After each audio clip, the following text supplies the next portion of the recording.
Hi everyone, welcome to the 102 Hours YouTube channel. Tonight we're going to talk about the story of JonBenét Ramsey, the haunting mystery of a child beauty queen. You drift into a softly lit room, the hum of a fan lulling you closer, and you almost feel the crisp winter air of Boulder, Colorado, swirling around you. You probably won't survive this, so before you get comfortable, take a moment to like the video and subscribe, but only if you genuinely enjoy what I do here. Drop a comment below with your location and local time. Now, dim the lights, maybe turn on a fan for that soft background hum, and let's ease into tonight's journey together. We're about to immerse ourselves in a case that challenges everything we think we know about innocence and dread. Case name: The Killing of JonBenét Ramsey. It concerns a 6-year-old pageant queen found dead in her family's home, told in a seamless second-person narrative. Are you ready? Let's begin. You arrive in the gentle glow of memory, drawn first to JonBenét's laughter. It ripples through your mind like bells. Born JonBenét Patricia Ramsey on August 6, 1990, you notice how her first breaths coincided with the family's quiet dreams rather than nightmares. Her parents, John and Patsy, doted on this rosy-cheeked toddler, framing her first photograph with toys and squeaky rubber ducks. Already a natural performer, she cooed and gurgled as though on a private stage. By the time you reach her 4th birthday, she's wearing tiny tiaras in your mind's eye. Victorious at her first child beauty pageant, you sense the spotlight's warmth and you feel the silk of her sash brushing your fingertips. Mainstream true crime history often credits the 1990s with catapulting the genre into TV documentaries and best-selling books, centering real tragedies for public consumption. You realize JonBenét's rise coincides with this true crime. Boom. A friction of innocence meeting obsession. You can almost hear the carnival music that played at local pageants, those echoes of exaggerated applause. At age 5, she won a regional title, perfect babyface, and you sense crowds leaning forward, snapping Polaroids that flash like distant lightning. A fringe rumor once circulated that JonBenét insisted on a special lucky charm before each rounder tiny quartz crystal tucked into her costume waistband.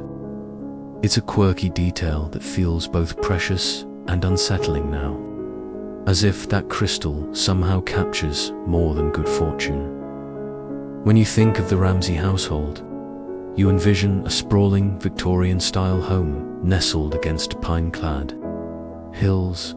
You notice Patsy's meticulous attention to every satin bow and sequin stitch for JonBenét's gowns. The house smells of pine needles and vanilla cake, reminders of a family tradition. Every Sunday afternoon, JonBenét and her older brother Burke baked cupcakes in matching aprons. You can practically taste the buttery frosting as you lean closer. Investigators still question whether the pressures of performance seeped into the household atmosphere, but for now, you're with JonBenét in the golden hours before tragedy. You notice how she fluttered between laughter and solemn concentration, even at that young age. One photograph shows her tilting her head with the poise of someone far older, her eyes wide, searching. You wonder if she knew how rare those seconds in the center of a spotlight truly were. A subtle heartbeat reverberates in your ears, and you recall the broader tapestry of child performers through history, from Shirley Temple's tap shoes in the 1930s to the radio stars of the 1940s, too young, too burdened by applause. You sense a pattern. Childhood fame often dances on a blade's edge. By the mid-1990s, you're aware that child pageants were already a lightning rod for critics. Yet JonBenét's family journey felt, at first, perfectly innocent. You drift back to her Sunday practices, catching the faint melody of a pageant anthem. You're there when she twirls in a powder blue dress, trimmed with pearls.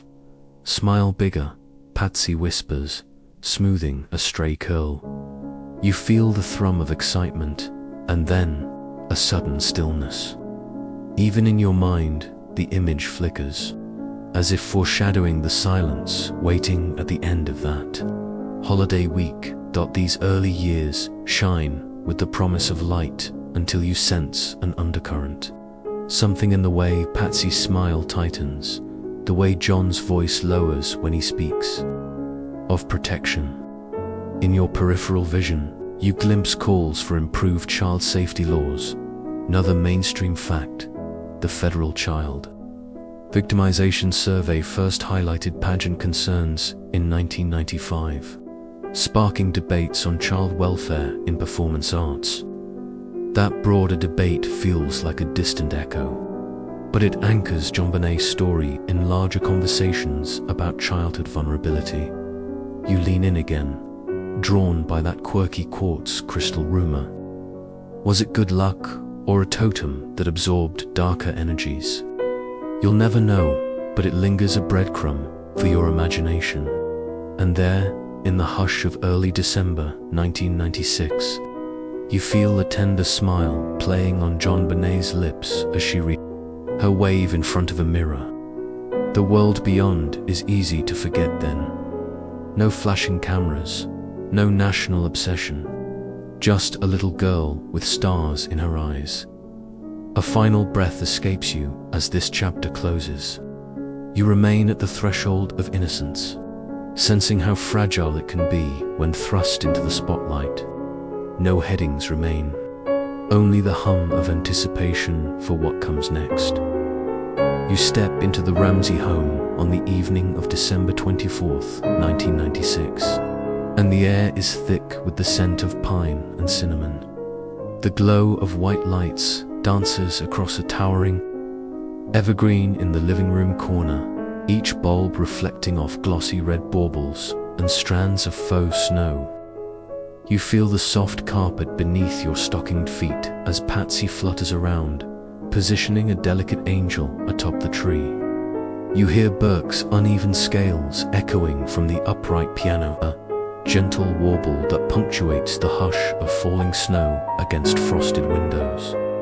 In mainstream true crime lore, you learn that holiday homicides see a subtle uptick each year, with roughly 1 in 10 murders in the US occurring during festive weeks, according to the FBI's 1996 Uniform Crime Report.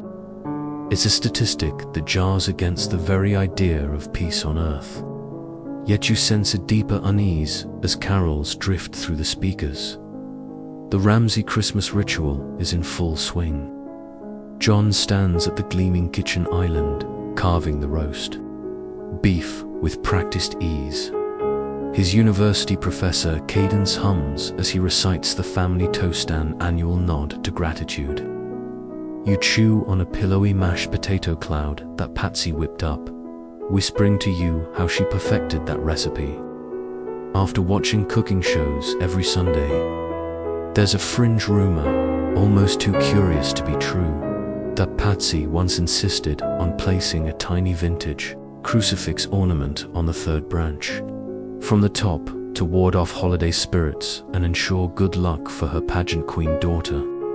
It's a quirky detail that feels more charm than superstition until you recall this night would become anything but. Charmed, you move toward the bay window overlooking the snow-blanketed backyard, noticing your breath fog against the glass. Outside, the limbs of evergreens sag with fresh white powder, and you can almost hear the collective hush of nearby Boulder homes draped in glowing wreaths. Through the glass, you catch a glimpse of your reflection, eyelids heavy, face soft, as though you, too, are lulled by the warmths inside. Dinner conversation floats from sports highlights to JonBenét's school play, where you imagine her pirouetting across a makeshift stage. She's perched on a stool in the living room now, dangling slim legs in sequin-topped Mary Janes, her cheeks as rosy as the ornaments on the tree. She clutches a warmed sugar cookie shaped like a star, frosting smeared at the corners of her mouth. Patsy leans down to plant a gentle kiss on her temple, smoothing back a stray blonde curl. "Remember your line, sweetie," Patsy purrs. You feel the hush that passes over the room, momentary stillness before a symphony. That hush, you'll come to realize, echoes in true crime narratives as the calm before the storm, a lull that feels inexplicable in hindsight. Investigators still question whether the killer watched through that same window earlier, casing the house under the guise of falling snow. You drift toward the mantel, where stockings hang in rigid anticipation. Each is meticulously labeled. Burke's has a small dinosaur patch.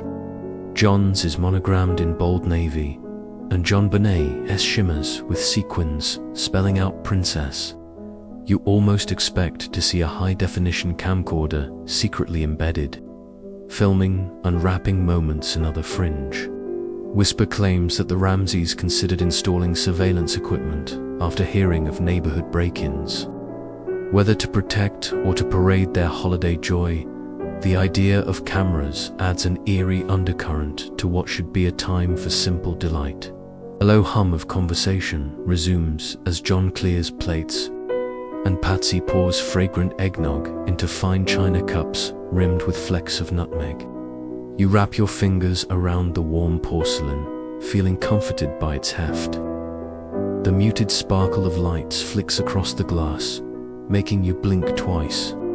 You're drawn back to JonBenét, now perched with her siblings in the reading nook, reading aloud from a glittering copy of "'Twas the Night Before Christmas."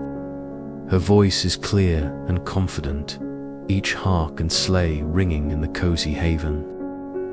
You're aware that true crime history notes how child witnesses in high-profile cases are almost never the first to spot danger or chilling patterns seen in other tragedies. Yet here, JonBenét seems perfectly safe, enveloped by her family's love. A moment later, you feel your heart lighten as Burke giggles at a mischievous "ho ho ho," and you're drawn back to the hearth's warm glow. Then the clock ticks toward 10 p.m. A familiar late-night mark for the Ramseys' Christmas Eve tradition. Each person writes a letter outlining hopes for the coming year. You sit at the small writing desk near the front hall, pen in hand, and imagine your own list. More snowfall, a perfect performance on stage, safety for those I love. Patsy slides in beside you, humming carols under her breath, scented with peppermint lip gloss. You glance at the stack of envelopes, each destined for a friend, a family member, even Santa. You reflect on how in mainstream coverage of past crimes, letters have sometimes become evidence handwriting, samples compared, ink formulas traced. It's a sober footnote in the rosy narrative of goodwill. Investigators still question whether the handwriting in that infamous Ransom note, discovered hours later, matched Patsy's or an outsider's scrawl. You feel a shiver as though the walls themselves are listening. Suddenly, the grandfather clock in the hallway chimes a deep, sonorous toll that makes you flinch. You realize you've been holding your breath, lost in the mingled scents of pine, roast, and cinnamon. Across the room, JonBenét's eyes meet yours for a heartbeat, a sparkle briefly catching in her gaze. You sense her excitement for Christmas morning, unaware of the shadows that will creep beyond this night. A soft laugh escapes you, as if to shake off the chill. You stretch your arms, settling back into the plump armchair by the fireplace.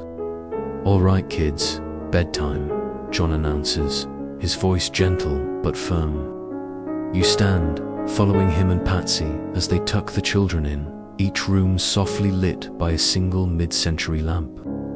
You pause at JonBenét's door, noticing how the hallway light catches the sequins on her pajamas, making them glint like tiny stars. You step outside her doorway to catch that final tableau. JonBenét, lying under a quilt patterned with holly leaves, clutching her favorite stuffed lamb. A Fringe rumor whispers that she insisted on sleeping with her lucky quartz crystal under her pillow, the same one she'd worn at Pageant.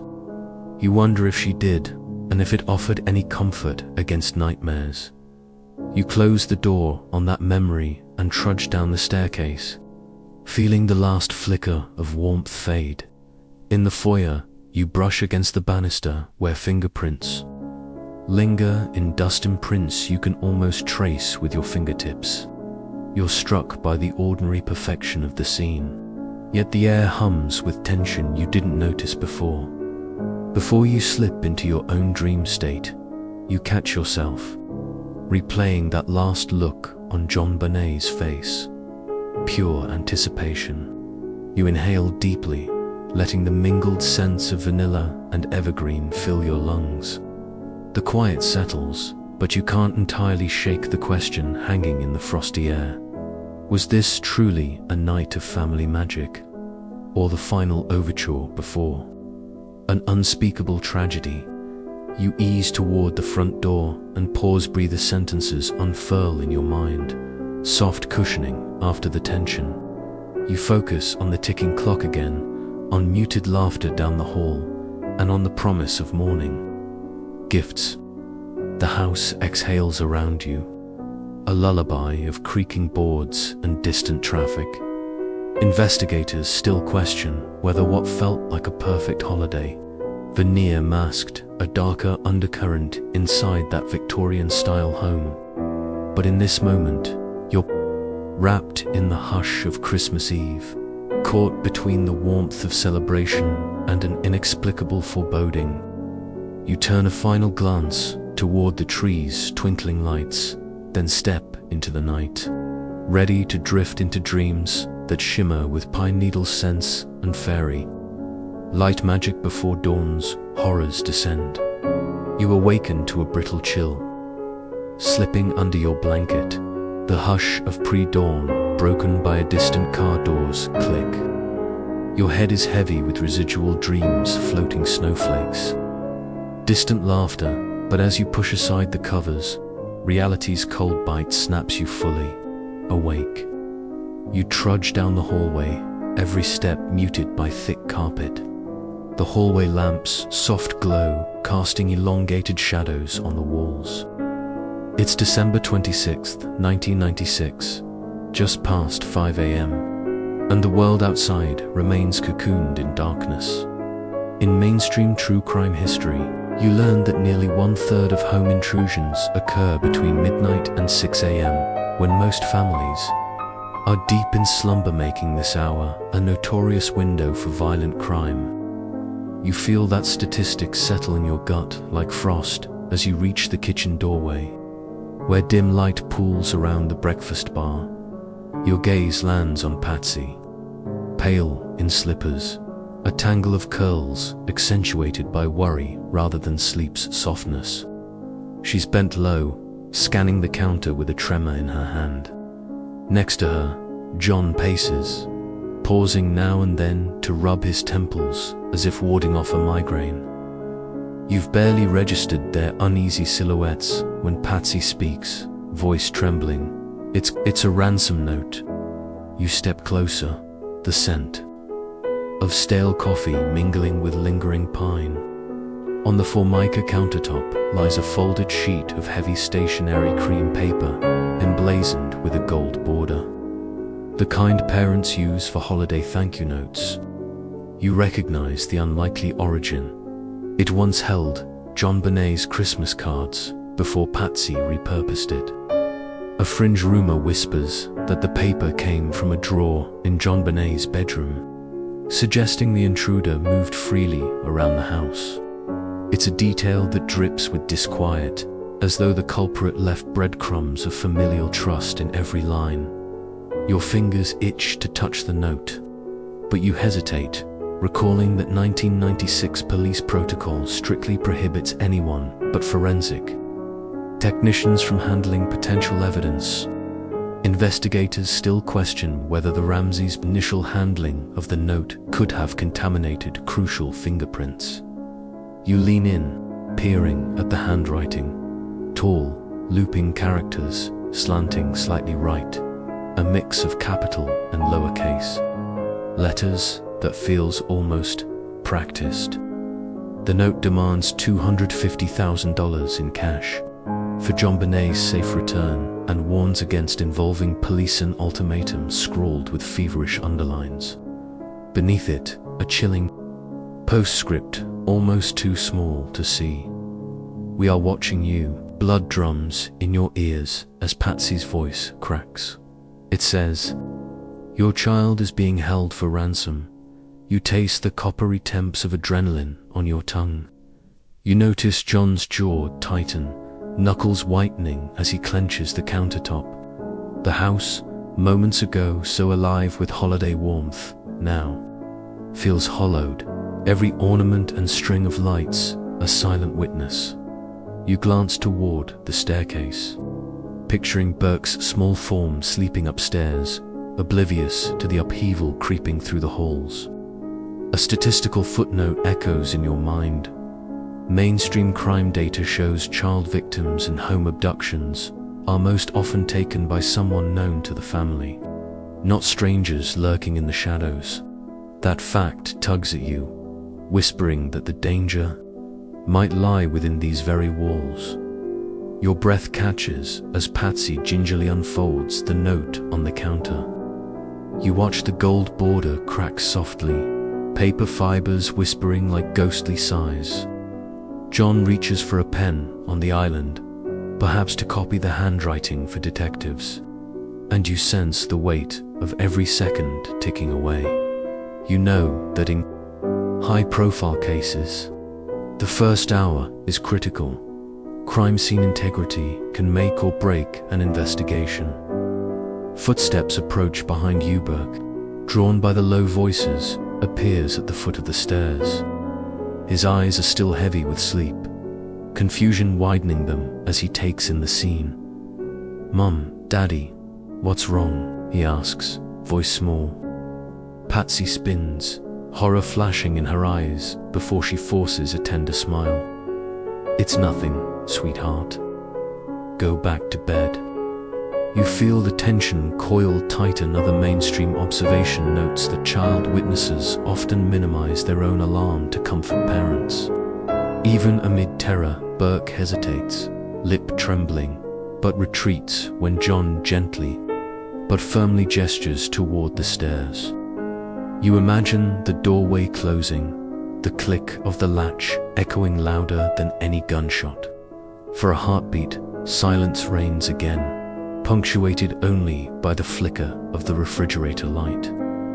You're left with the note, Patsy's tremulous breathing, and the oppressive knowledge that something unimaginable has intruded into this sanctuary. Outside, a lone police cruiser's engine hums, growing faintly louder.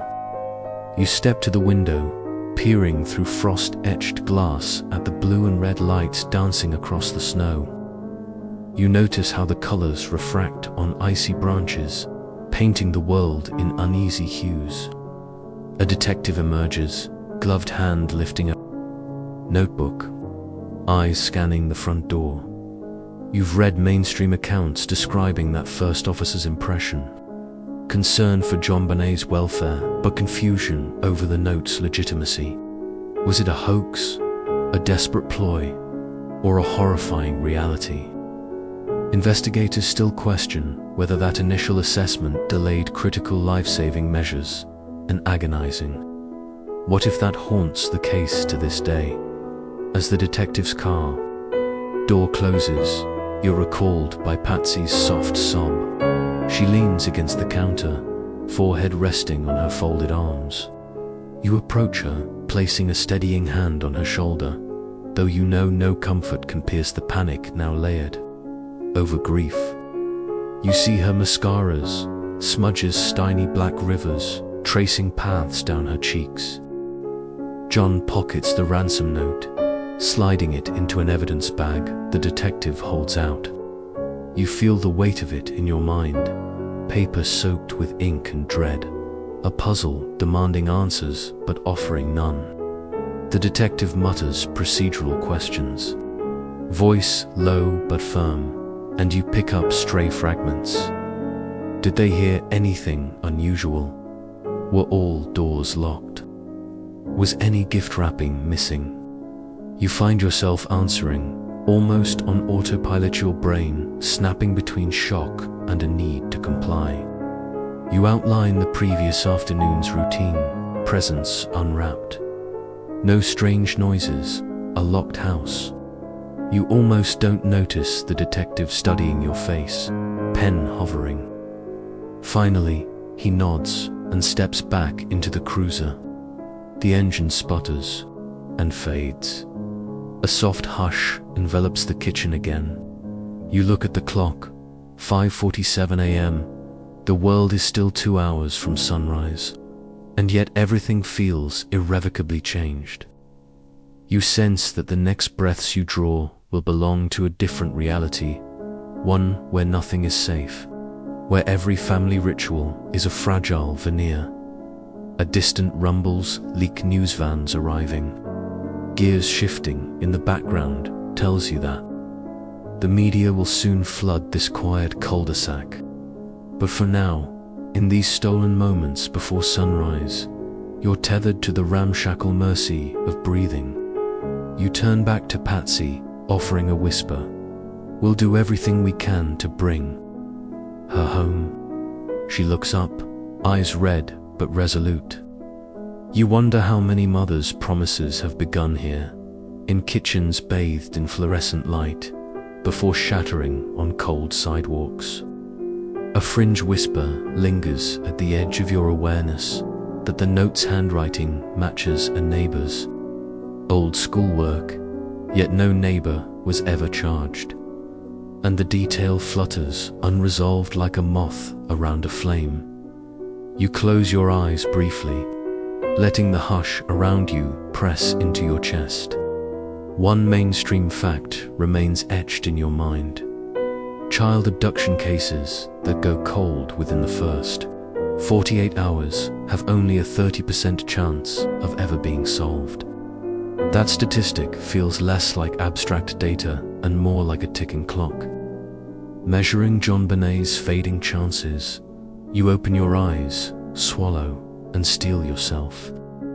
The walls of this Victorian house seem to close in, every framed photograph silent but accusing. You fold your hands, pressing them into your palms to stave off shaking. Outside, dawn's light creeps over snow-dusted rooftops, promising a new day that arrives too late. Investigators still question whether leaving the note in plain view was part of a staged scene or a genuine plea from an unseen intruder. But in this moment, you have only fear and hope intertwined, a fragile thread weaving through the pre-dawn gloom. Your footfalls carry you back toward the den, where the phone rings with insistent urgency. You lift the receiver, voice catching. "This is John Ramsey," you hear him say on the other end, a heavy breath. "My daughter, she's been taken." You hang up and stand in the stillness, every nerve pulsing. The war against time has begun. You follow the echo of hurried footsteps down the front path, drawn by the pale wash of headlights spilling through frosted windows. You step across the threshold into the foyer, where the hush feels brittle, as though the walls themselves are holding their breath. In mainstream crime scene history, you know that by the mid-1990s, it was standard practice for first responders to establish a warm zone perimeter within seconds of arrival, a technique first codified in the 1970s to prevent contamination of evidence. Yet here, you sense that every second has already carried its own cost. A uniformed officer stands in the living room's soft glow, clipboard in hand, his breath visible in the chill air. He motions you aside as detectives and crime scene technicians ripple through the house, their footsteps muffled in protective booties. You can almost taste the sting of antiseptic as they unfurl yellow barrier tape between the kitchen and dining room, creating a contained corridor for collectors and photographers. Each ribbon slaps softly against the velvet drapes, an unwelcome barrier slicing through Christmas decor. A fringe rumor lingers in your mind. Some locals whispered that a gloved technician swore he heard the faint sound of giggling too high-pitched and childlike to be real just after the Ramseys first discovered JonBenét missing. It's a detail no one in official records admits, yet it drifts through gossip like a ghostly echo. You shake it away and step into the kitchen doorway, careful not to cross the tape. The lead detective kneels by the island, peering at crumb-sized fibers embedded in the formica's seam.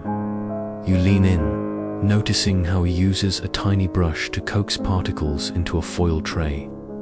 His movements are deliberate, the same method developed in the 1930s after fingerprints first became a forensic mainstay. One loose fiber could hold the identity of an intruder, or it could be nothing more than stray lint from a winter coat.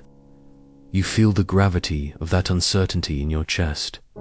Backlit by the dazzle of camera flashes, another technician circles the room with a tripod-mounted Polaroid rig, shooting high-resolution images of every angle.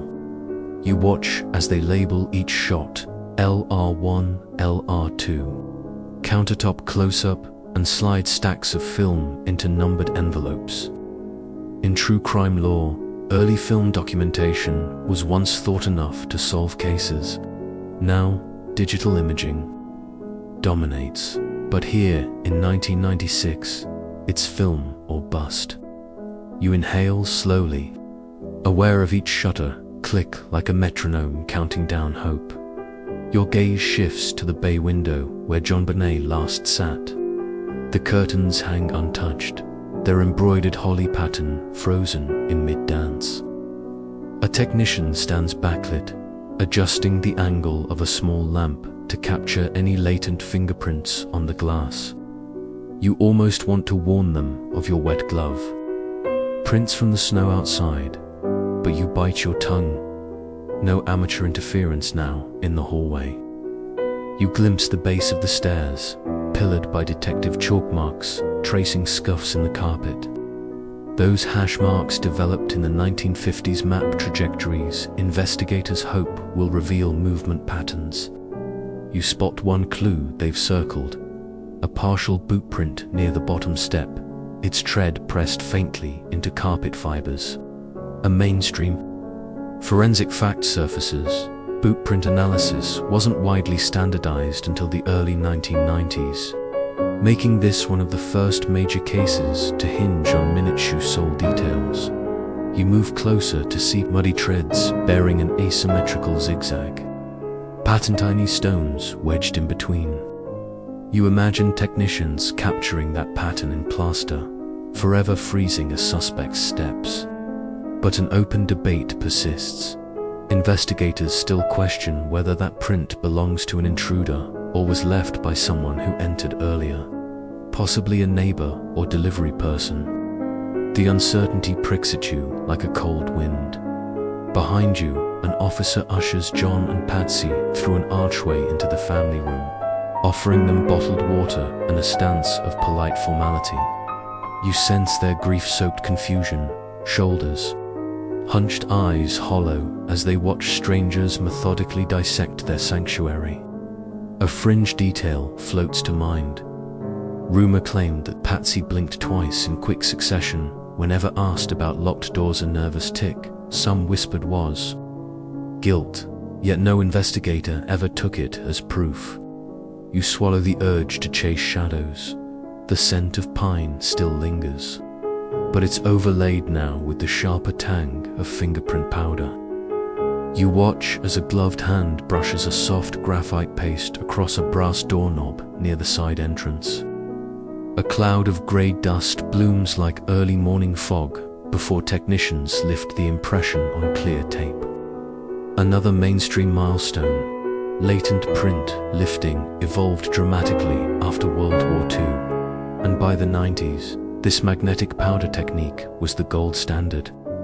You exhale, knowing each speck could rewrite the case's trajectory. A camera flash pops, and you turn as a crime scene photographer steps back, inspecting the shot on a Polaroid thumbnail.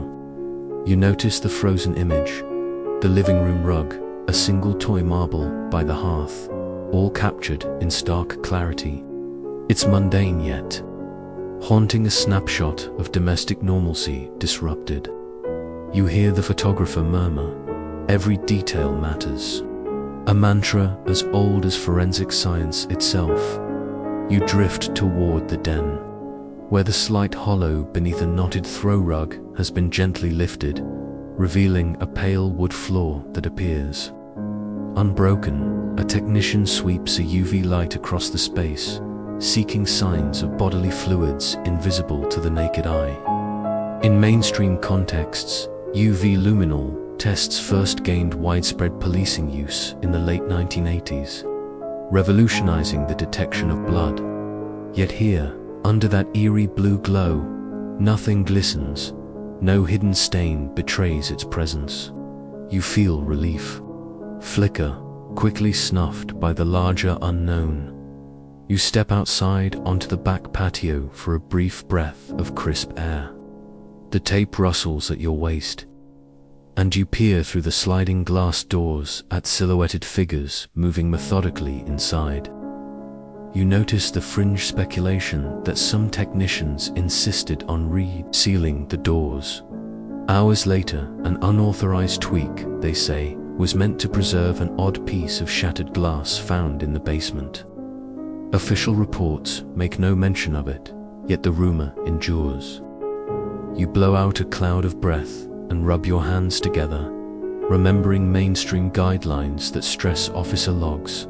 Every person entering or exiting must be recorded by name, badge number, and time. You glance back at the door, imagining that log growing line by line. You wonder if anyone could have slipped through the roster. Unnoticed, a detective places a questioning hand on your shoulder, guiding you back inside. He nods toward a white evidence bag on the counterburks. Red sweater, still folded but marked with damp spots that glimmer like tiny rubies in the harsh light. You realize that even small garments become potential vessels of DNA, a type of evidence only recently proven reliable in the late 1980s. A fringe whisper drifts. Some suggested that John's pre-crime charity work in a hospital exposed him to items that could later contaminate samples. A bizarre reach that no lab ever validated. Inside, Patsy stands by the window, watching the last golden hour of sunrise fade into pale morning.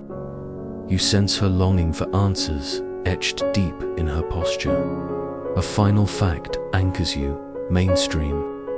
Data shows that in high-profile cases, crime scene integrity drops sharply after initial chaos, making those early hours both precious and perilous. Investigators still question whether any early missteps here, no matter how slight, stole vital clues before they could be preserved. You take a step back, considering the silent witnesses, the chandelier glittering overhead, the family portraits, unmarred but somehow accusatory, the dusty footprints now shielded within evidence tents. You inhale the scent of chemically treated surfaces and pine needles mingling in an impossible blend. Then, without warning, a technician zips a bag closed, sealing the blood-stained blanket found in the basement, a discovery you've yet to see. You realize that this room, once the heart of a family celebration, has become a vault of troubling truths, each locked away behind tape and testimony.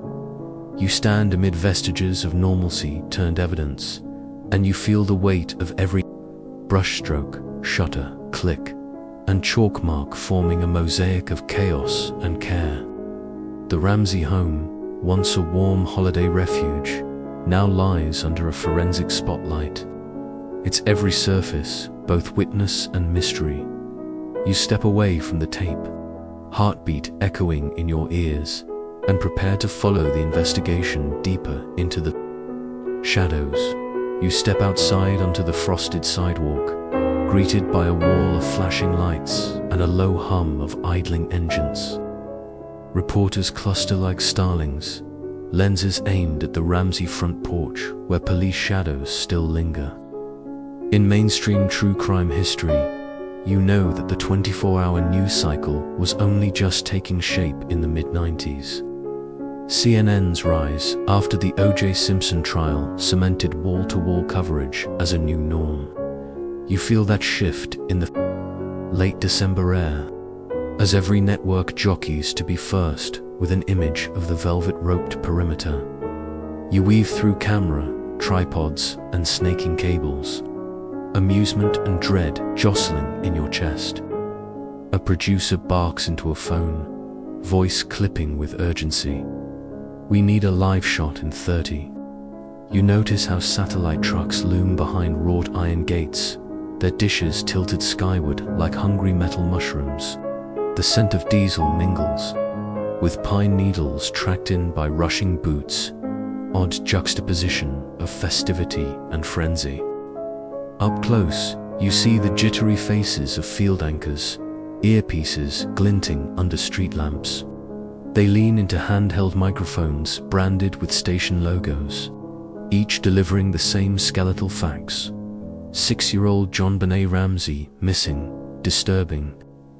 Ransom note, police on scene. A fringe detail drifts to your mind. Rumor had it that one local radio DJ offered a $1 million reward on air double what the note demanded, claiming it would flush out the monster.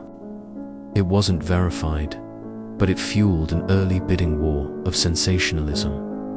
A cameraman nods at you as he adjusts his zoom lens, catching your reflection in the porch's frosted glass.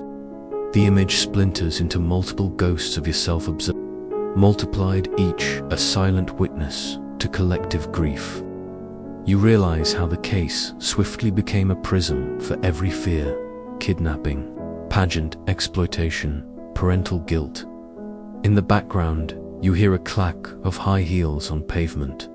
You turn to see a news photographer arranging a candid of Patsy Ramsey, flanked by detectives. She stumbles slightly over a step, but regains composure, the platinum curls catching the floodlight. A beeping click signals another snapshot destined for tomorrow's tabloids. You taste the metallic temps of anticipation, every shutter a promise of tomorrow's headlines. You drift toward a live truck monitor refueling on generator power. Static blurs into full broadcast. Exclusive footage. The Ramseys' Victorian home. Paparazzi at bay. Parent interviews pending. You notice how the anchors pepper in made-for-TV phrasing. Tragedy unfolds. Hunt for answers, and you crave something more real. Investigators still question whether the media's glare hampered on-scene forensics, scaring away potential witnesses or tainting evidence with boot prints churned through soft snow. A soft gust of wind rattles a line of microphones, clustered. Near the driveway, you hear the static whisper of reporters voicing theories.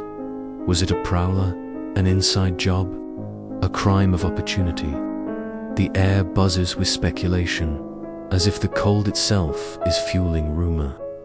A fringe whisper suggests a psychic claim to detect JonBenét's spirit near the crime scene, insisting she lingered by the Christmas tree until dawn. It's a detail treated with derision by authorities, but embraced by tabloids hungry for copy.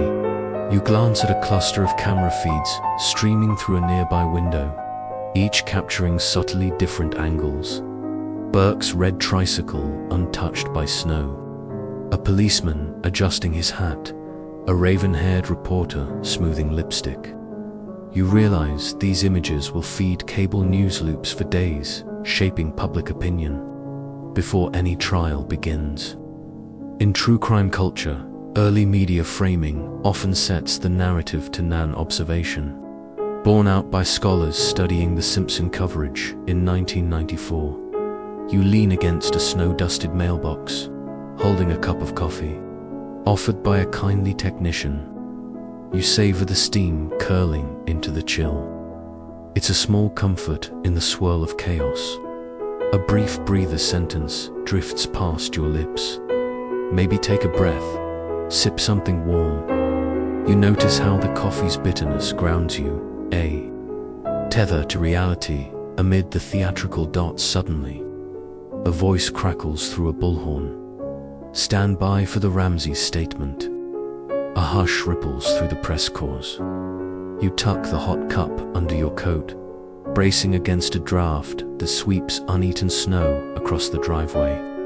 Moments later, John and Patsy emerge, he in a rumpled sport coat, she clutching a tissue. Flashbulbs pop like distant fireworks, painting them in stark black and white bursts. Patsy's voice quivers as she reads from tightly held notes. Our daughter is out there somewhere.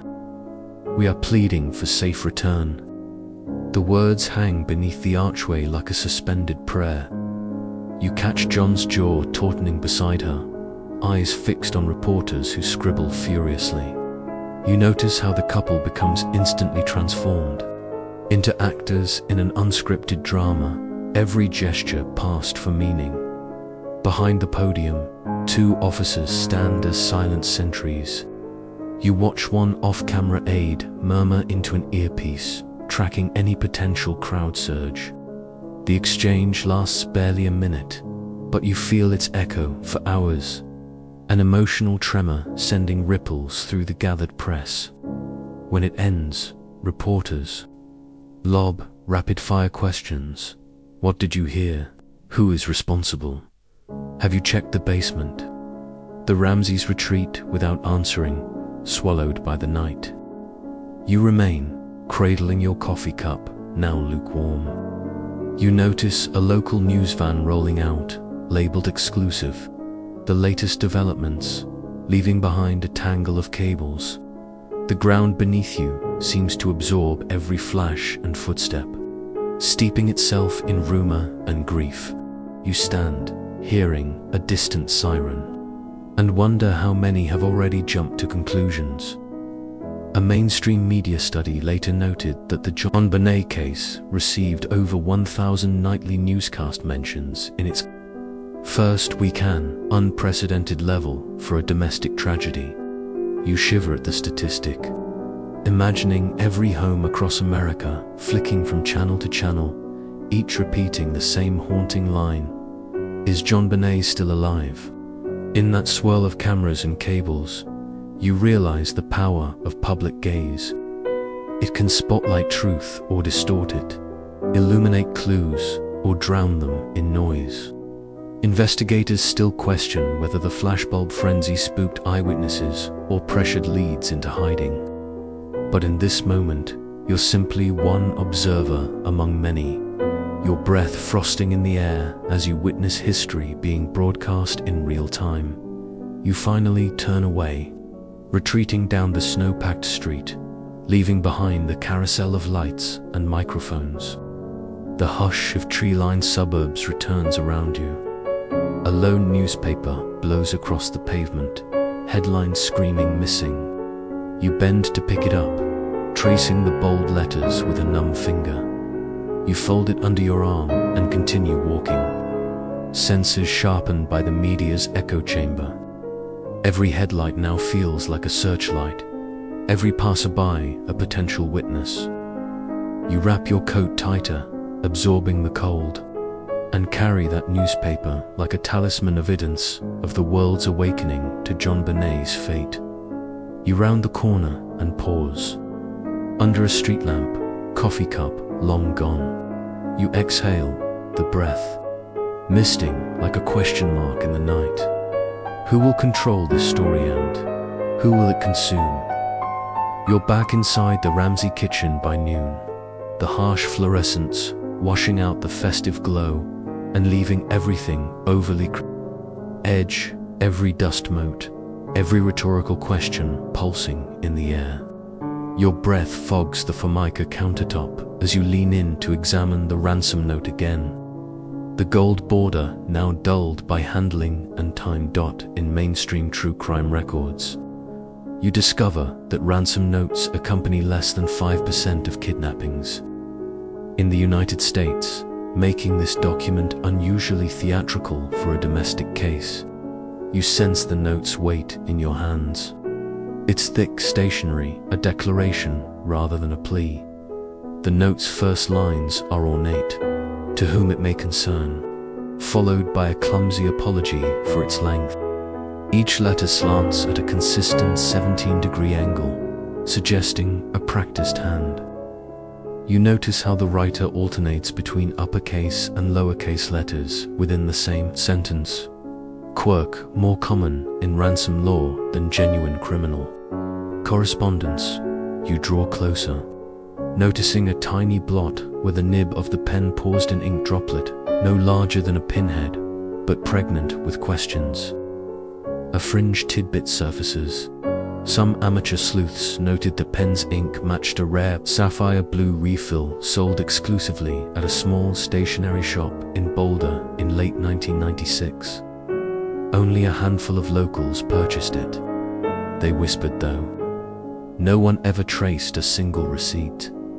Your fingers itch to trace the loops of the YS and GS, but you resist, aware that even skin oils could obscure Instead, you consult the side margin where the writer has underlined demands and taunted the family with instructions.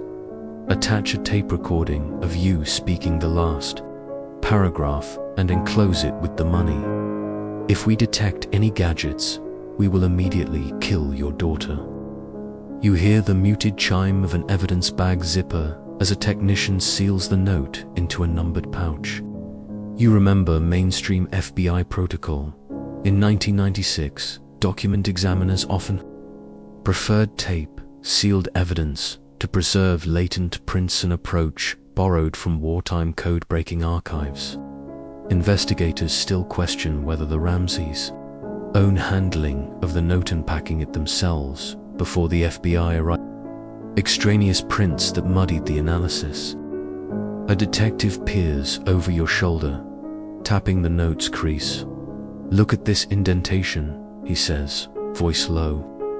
You move to his side and scan the sheet's reverse, illuminated by an oblique forensic light. There you see faint reverse. Impressions mirror images of handwriting you can barely discern, as though the writer pressed too firmly. You imagine the hand shaking or perhaps smearing, leaving that ghostly imprint as witness. In mainstream handwriting analysis, examiners compare stroke width, pressure patterns, and letter formation against known samples. Here, they've pulled Patsy's school essays from her youth, John's university lecture notes, even Burke's kindergarten worksheets, yet no definitive match emerged. Investigators still question whether the limited sample set was sufficient to rule the family in or out. You notice the detective adjusting his light to reveal a peculiar flourish. The writer's T-cross in 20 is unusually long, almost extending into adjacent lines. Fringe enthusiasts latched onto this, claiming it was a signature move of a European ransom note hoax style popular in the 1930s, yet no credible link to any international case has ever been proven.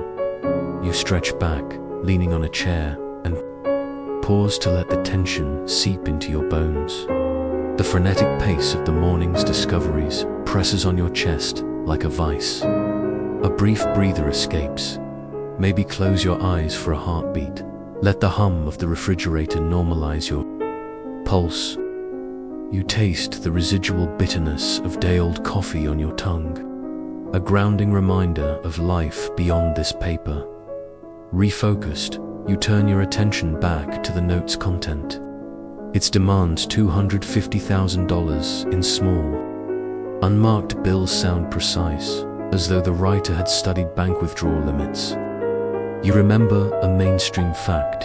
In the mid-90s, most US banks limited cash withdrawals to $500 per day, suggesting the culprit intended to spread withdrawals across accounts or over successive days. You whisper the note's chilling postscript again. We are watching you. The words press against your skin like icy fingertips. You imagine cameras mounted outside the living room window, eyes invisible but omnipresent. A fringe rumor suggests that the intruder used a peephole drilled into a side panel of the Doran. Unconfirmed urban legend that nevertheless sends a shiver through you. Across the room, an FBI document examiner sets out laminated copies of the note, magnifying glasses and rulers. You move to the small table, studying the grids overlaid on each line, measurement markers used in forensic labs since the 1950s. You spot annotations highlighting the spacing between words, the equal height of letters, and the uniformity of margins. A mainstream observation notes that genuine kidnappers rarely take such pains. Notes tend to be scrawled in haste, their margins ragged, words squeezed or stretched unpredictably. You lean closer to read the examiner's scrawl. Note, crafted with time and care. The words resonate with you. Why would someone staging a real abduction invest minutes, possibly hours, into crafting a near-perfect page? Investigators still question whether the note was meant to divert attention from more incriminating evidence, functioning as a theatrical prop more than a genuine demand. Your gaze drifts to the final lines, instructions for money delivery, including a series of locations that zigzag through downtown Boulder, ending at a payphone 2 miles from the Ramsey home. You picture the route mapped on a city grid, every intersection a potential stakeout or trap. Fringe theorists once plotted surveillance photos at each corner, claiming the killer's car appeared in every frame, but those photos were never verified. You push back from the table, running a hand through your hair as you process the notes. Layered mysteries. The silence in the lab is thick, punctuated only by the soft click of a scanner digitizing the document. You notice the whir of its gears as another mainstream shift. By the late 1990s, many agencies began digitizing evidence for secure storage, a transition from bulky physical archives to emerging computer databases. Taking a breath, you refocus on your task to piece together the note's enigma. You outline the essential facts to yourself: quality, stationery, practiced handwriting, detailed instructions, while weighing the possibility that the note was a calculated misdirection. You imagine the family poring over every line, terrified by each comma, haunted by every flourish. Investigators still question whether the ransom note was authored by someone with intimate knowledge of the Ramsey household or a stranger with a flair for drama. That question winds through each analysis, a serpent poised to strike at any certainty. You slide the original back into its sealed bag and close your fingers around the zipper lock. The note's silent presence remains an unresolved equation, sanctified by cotton gloves and neon lights. You push away, your mind racing with what-if scenarios. Outside the lab window, snow begins to fall again, each delicate flake a whispered reminder of how time can both conceal and reveal. You stand, turning toward the door, leaving the ransom notes riddles behind you for now. You slip back into the living room just as dusk settles over Boulder, the waning daylight filtering through ivory drapes and casting long shadows across the patterned rug. In the mainstream narrative, Parental suspicion in child homicide cases arises early statistically. Family members account for over 70% of child perpetrator profiles, a trend that steers investigators inward before looking out. You feel that pull now, like gravity tugging your gaze toward John and Patsy Ramsey. Seated stiffly on the velvet-topped sofa, their faces pale as the winter sky, a detective with a notepad approaches you. Voice low, "We're going to need statements from both of you separately." You nod, noticing how Patsy's wedding ring catches the soft lamplight, its diamond glinting like a distant star. A Fringe whisper once claimed that Patsy removed her ring after the note was found, an act interpreted by gossip-hungry neighbors as a ritualistic shedding of innocence. The rumor circulated relentlessly, though official timelines place the ring's removal hours later. After hours of questioning, you're directed to the kitchen nook, where John sits alone, his gaze downturned. You find yourself across from him, the formality of the plastic folding chair between you feeling like an abyss. He adjusts his cuffs, clearing his throat. "I was asleep," he begins quietly, "just like everyone else." His voice cracks, a human fracture in the evening calm. Investigators still question whether his timeline retiring at 9 p.m. and waking to the note matches electrical usage logs in the home, which show lights flicking on around midnight. You study John's posture, shoulders rigid, index finger drumming the tabletop. A mainstream family behavior study notes that shock responses in parents vary widely. Some freeze. Others exhibit hyperactivity. No single pattern reliably indicates guilt or innocence. You sense the tension coil tighter as he meets your eyes. "I never heard a peep," he adds. Not a footstep, not a whisper. Across the room, Patsy waits under a dim pendant lamp.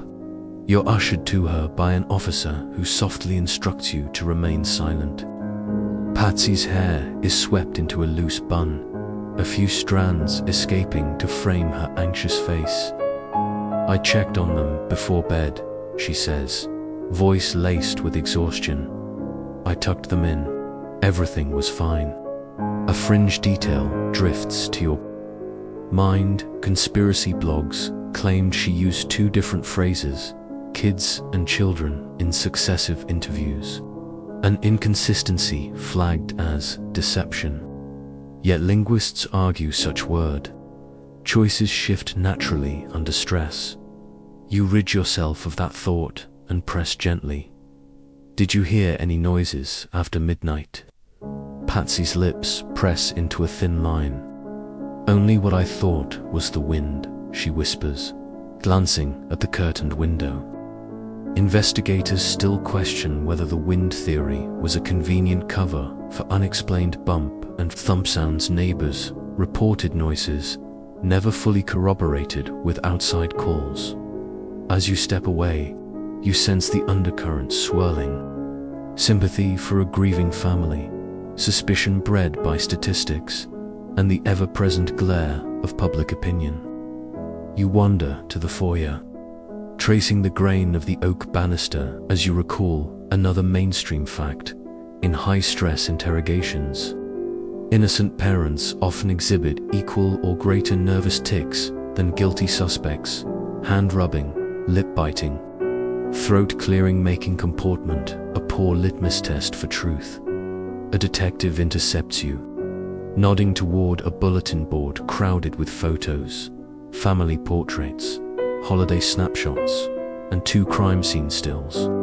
You examine a candid from last summer, a sunlit barbecue, JonBenét laughing while Patsy holds a cake. John's arm drapes protectively around his daughter. The juxtaposition of joy and despair feels surreal, as though time has splintered. A Fringe theory dances at the edge of your thoughts, that Patsy's flawless makeup in press photos suggested premeditation. an accusation both cruel and unsubstantiated.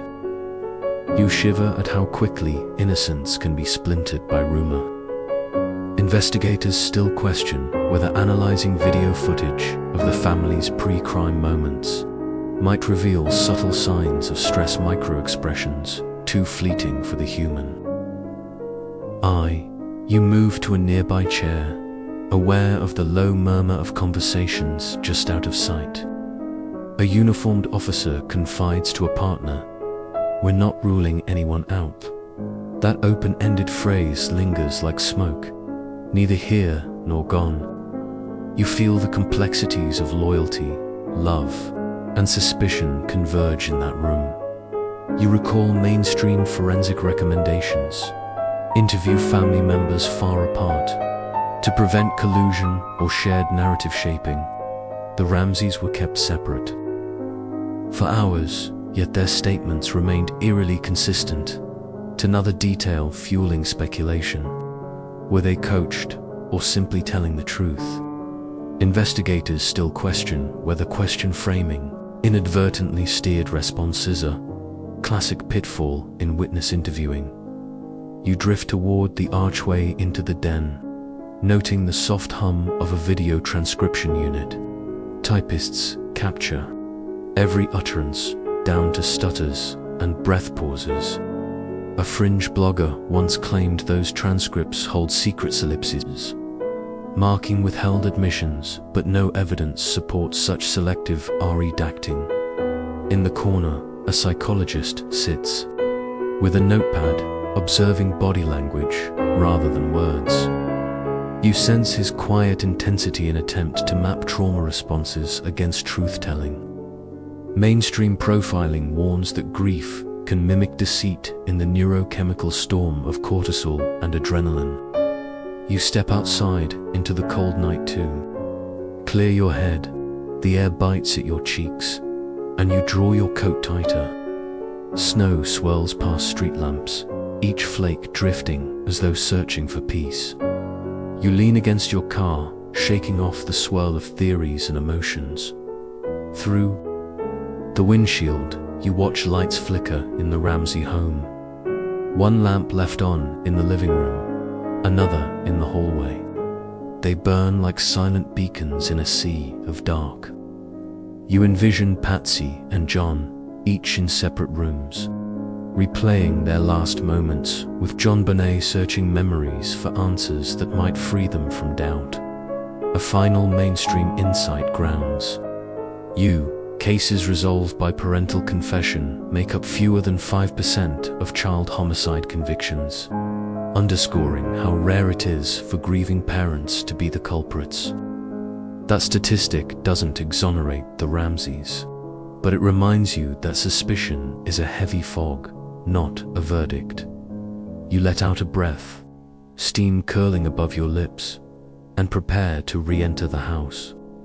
The hush inside feels charged, every glance and gesture scrutinized under invisible spotlights.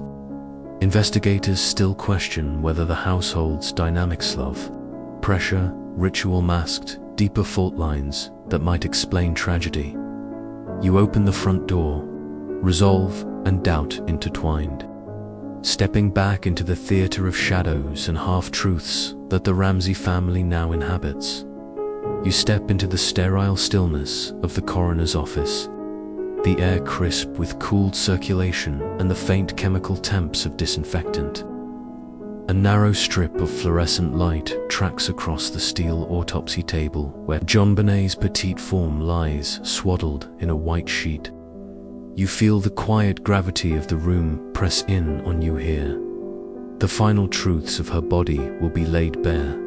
In mainstream forensic history, you learn that the official autopsy report, completed on December 27, 1996, concluded JonBenét died of asphyxia by strangulation and suffered a subdural hematoma from a skull fracture, two causes combining to make her death instantaneous.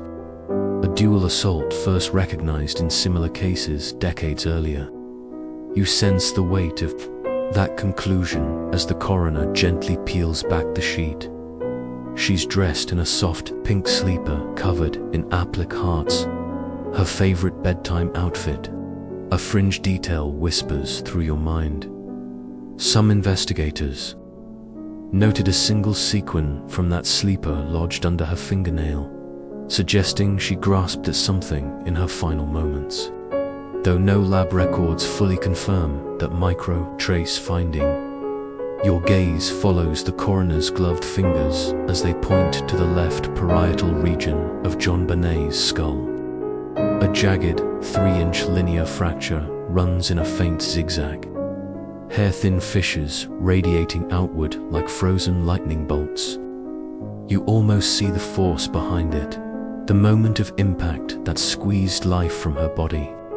A mainstream medical fact grounds you. Children's skulls are more pliable than adult bones, often cracking in stellate patterns under blunt force. An established principle in pediatric forensic pathology since the 1970s. As the coroner lifts the scalp, you notice dark, congealed blood pooled beneath the fracture site. In the world of true crime, skull fractures, paired with subdural bleeding, almost always indicate a fall or blow from behind. Yet JonBenét's bedroom showed no signs of a fall from height. No broken furniture or gouged wood. Investigators still question whether the blow was delivered by a blunt instrument or the perpetrator's bare hand. Leaving that detail unresolved, you hold your breath as the coroner extracts a small vial of cerebrospinal fluid. The lab will test it for solvents, sedatives, and toxins. In mainstream toxicology findings, trace amounts of diazepam, commonly known as Valium, were detected in JonBenét's stomach, consistent with a low-dose prescription, though no prescription records exist for the child. It's a fact that both perplexed and alarmed investigators, sparking inquiries into who might have administered the drug. The coroner now turns to the ligature marks on JonBenét's neck. You lean closer, noticing the subtle indentations, a circlet of thin cord, imprinted just beneath her chin, almost like the groove from a hair ribbon. A fringe rumor once suggested the cord was part of a pageant costume, repurposed for sinister use, but forensic fiber analysis never matched its weave to any known costume piece. Your heart pounds as the coroner reveals the tight, patterned, bruising parallel lines etched into her soft skin. You imagine the slow, suffocating pressure that carved those marks, a tactile echo of horror you can almost feel. A breather sentence unfurls in your mind.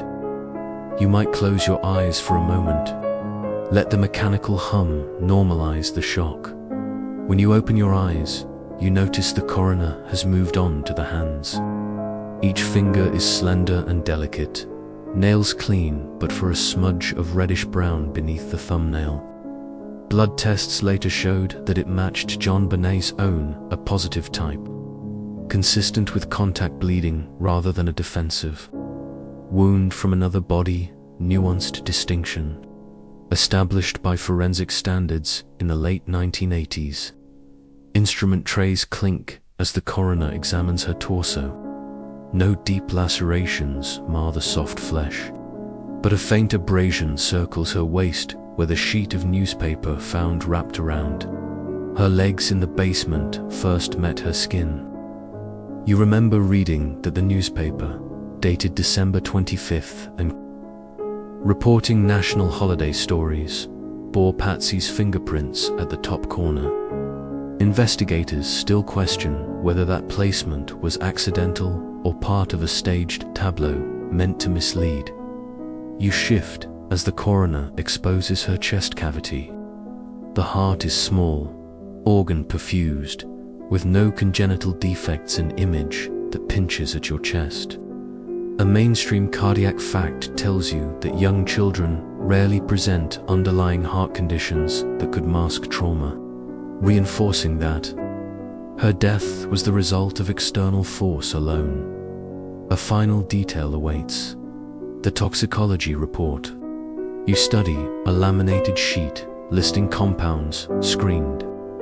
Beyond the minute diazepam, nothing else appears. No alcohol, no common over-the-counter analgesics, no unusual poisons. You swallow, realizing that drugging was minimal or non-existent outside that single sedative trace. A fringe theory.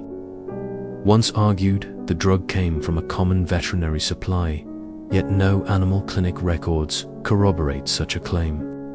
The coroner closes her notebook and replaces the sheet over JonBenét's body. You stand, the room suddenly echoing with a hollow silence. Mainstream forensic protocols dictate that all specimens be meticulously catalogued and stored. Each file and tissue sample tagged for potential future review, a process that began in earnest after high-profile cases in the early 1990s highlighted the need for evidence re-examination. You step back, exhaling slowly, the breath catching on your throat like leftover tension. You think of the broader implications. A child, sedated, struck, and strangled, an assault so violent it defies reason. Investigators still question whether the sequence of injuries suggests a single enraged strike or a premeditated ritual, each theory weaving through lab notebooks like threads of smoke. As you leave the autopsy suite, the door's seal thumps closed behind you, muffling the sterile light. You walk down a corridor lined with closed doors, each likely leading to other stories of violence, loss, and unanswered questions. You carry with you the stark realities of JonBenét's injuries, each fracture, bruise, and drop of fluid now etched into your memory. You pause at the exit, allowing the coroner's words to settle. Her injuries were inflicted where she felt sick, her own home. The implication stains the air, an accusation without a face. You step into the corridor's softer glow, ready to follow those injuries back into the darkness that claimed her life. You return to the Ramsey home just as dusk deepens, the living room lamps casting gentle pools of light against the walls. The hum of forensic vacuums has faded, replaced by whispered strategizing behind closed doors. Outside, your breath puffs in the chill air as you step past the threshold, drawn again into the swirl of suspects now orbiting this case like moths around a flame dot in mainstream police procedure. You learn that within the first week of a high-profile homicide, investigators typically generate at least a dozen suspect profiles, ranging from opportunistic intruders to acquaintance turned traitor, before narrowing their focus. You sense the same breadth in this house. Every creak and shadow could mean someone's under suspicion. Your first stop is the den, where the detective in charge paces by a whiteboard cluttered with names and red string. He glances up, nods to you, and flips over a new sheet labeled Persons of Interest. At the top sits Unknown Intruder, the classical suspect in any break-in scenario. The theory goes that a prowler slipped through an unsecured basement window, unseen in the snowy gloom. A fringe rumor has it that local teenagers once dared each other to climb through that very window after midnight. But no evidence ever corroborated any nighttime trespass reports. You drift next to the name. Neighbor Susan Wright. She lived down the cul-de-sac 2 doors away, known for baking cookies for neighborhood kids. Friendly on the surface, she fell under suspicion when someone spotted her car's tire tracks in the Ramsey driveway days before Christmas. But mainstream investigators cautioned that snow can mislead. Identical tire patterns are common in suburban neighborhoods, making accidental matches a frequent red herring.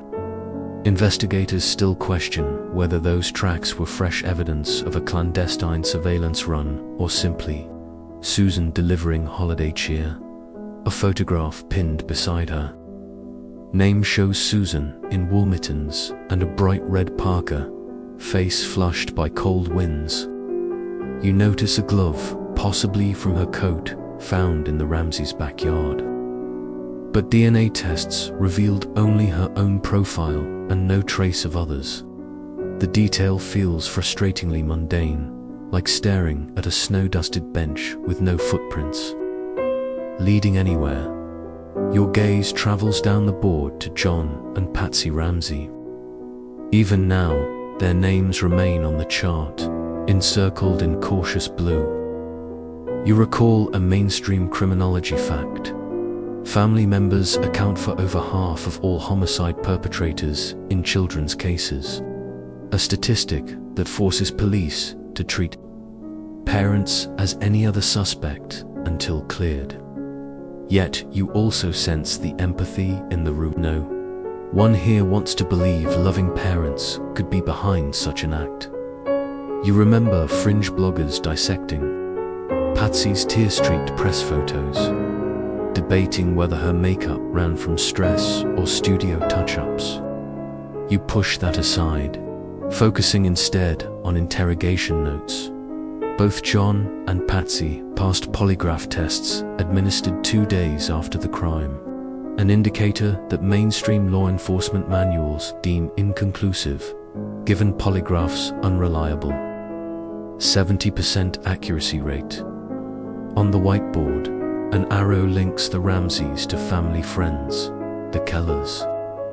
George and Mandy Keller were longtime family acquaintances who'd often babysat Burke and JonBenét. One Fringe whisper claimed they were overheard arguing late one Christmas Eve, though no police report ever logged such a call. Investigators still question whether that unreported dispute, if it occurred, signaled deeper resentments that might balloon into violence.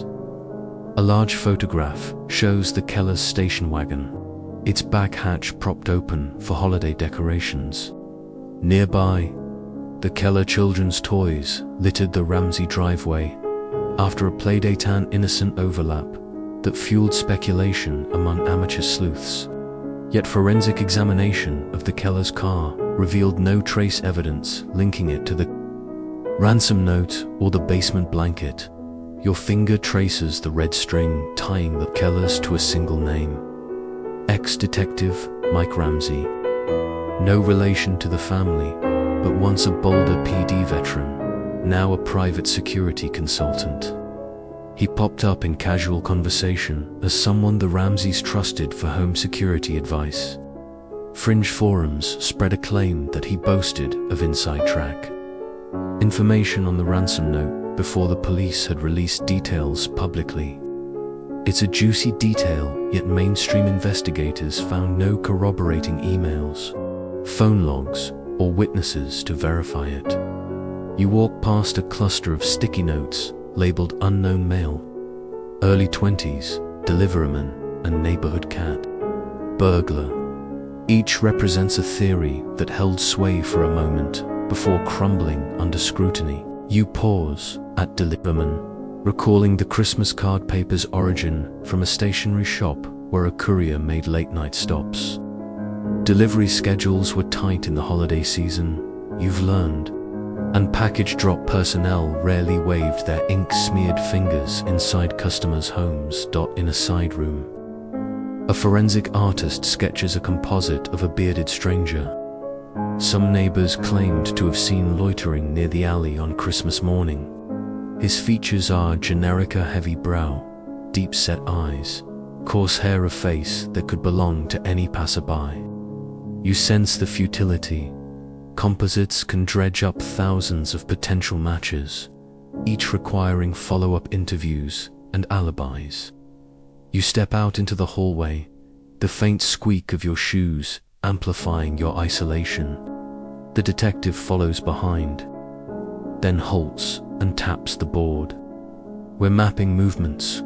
Call it a timeline intersection, he says. Points on the map lead from the rental car agency downtown, where a vehicle of interest was rented on December 24th, to payphones throughout the city.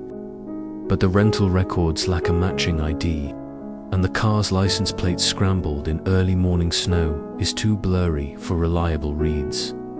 Investigators still question whether that car was ever at the Ramsey drive or simply captured in a security camera's peripheral glare. You imagine the cold resolution of CCTV frames so grainy they're almost abstract art lines, and shapes more suggestive than conclusive. You circle back to the whiteboard's center, where the names converge, the unknown. It's both the least helpful and most chilling suspect of all, the one you know nothing about. Whoever this person was, they knew the layout of the house well, or were lucky to find the basement entrance in the dark. A Fringe legend claims a secret tunnel once connected the basement to the garage, a relic of the home's original design, but no blueprints support that ghostly passage. You lean closer to the board, tracing the red strings to the final suspect cluster: secret admirer, cult member, copycat.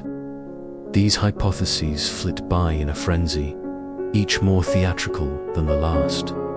In broader true crime studies, you note, copycat crimes are rare but often sensationalized by media coverage, creating a feedback loop that spawns more rumors than actual cases.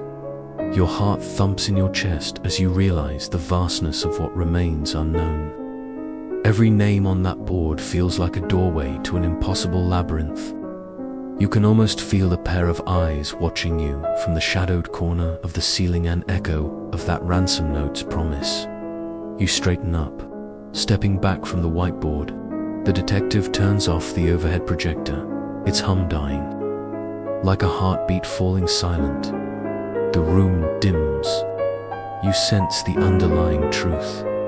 The real culprit might never show up on any suspect list. Hidden behind the most common guise of Alan, unknown face in a cold world.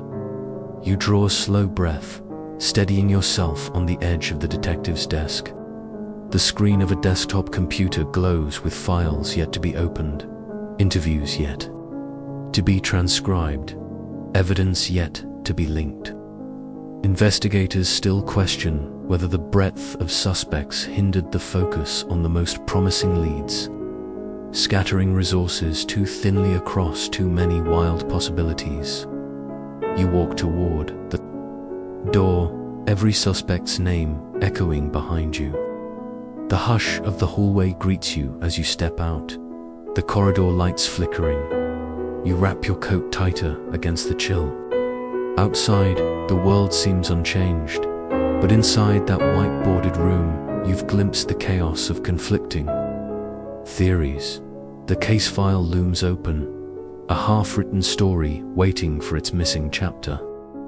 You find yourself back in the forensic laboratory's cool embrace. Fluorescent lights humming overhead as you approach a long stainless steel bench where DNA analysts examine rows of test tubes. It's late 1997, and the advent of chain reaction techniques has revolutionized true crime investigations by this time. FBI labs routinely use DNA profiling to match suspect samples to crime scene evidence, a practice that dates to landmark cases like the Colin Pitchfork conviction in 1988. You feel the thrill of science as you draw nearer, knowing that JonBenét's case now hinges on these microscopic sequences. On the bench lies a clear evidence bag, labeled basement blanket swab, its corners reinforced with tape. A technician lifts a cotton swab into a tiny centrifuge tube, then carefully seals it. You notice the low whir of the centrifuge beginning its spin. A Fringe whisper flits through your mind. Some armchair detectives claimed that an unverified DNA profile found on the ransom note matched a local mailman with no known link to the family. Yet official lab logs make no mention of such a profile. Your gaze shifts to a computer terminal displaying electropherograms, peaks and valleys representing genetic markers. The analyst gestures to you. We've isolated 3 male profiles from the blanket, none matching John or Patsy. You lean in, eyes tracing the labeled alleles. It's a stunning revelation. The Ramseys, once viewed as prime suspects by some, are now excluded by science. Mainstream true crime history records this turn. By mid-1998, the Boulder District Attorney's Office officially exonerated the Ramseys, stating no genetic link existed between either parent and the DNA evidence. You recall how DNA exonerations had already freed several wrongfully convicted inmates by the late 90s, highlighting both the promise and perils of forensic science. This case becomes part of that unfolding story where genetic proof can clear the innocent and refocus investigations outward. You almost taste the metallic tang of optimism in the air. Yet despite the exoneration, you feel an undercurrent of doubt. Investigators still question whether contamination in the early chaos may have introduced third-party DNA, leaving the true profile forever obscured. You watch as the technician adjusts a pipette, transferring a small volume of DNA extract into a PCR machine. The label on the door reads DNA Thermal Cycler, and you feel a shiver at the thought of microscopic strands cycling through heat and cold, each cycle doubling the genetic material until it can be read.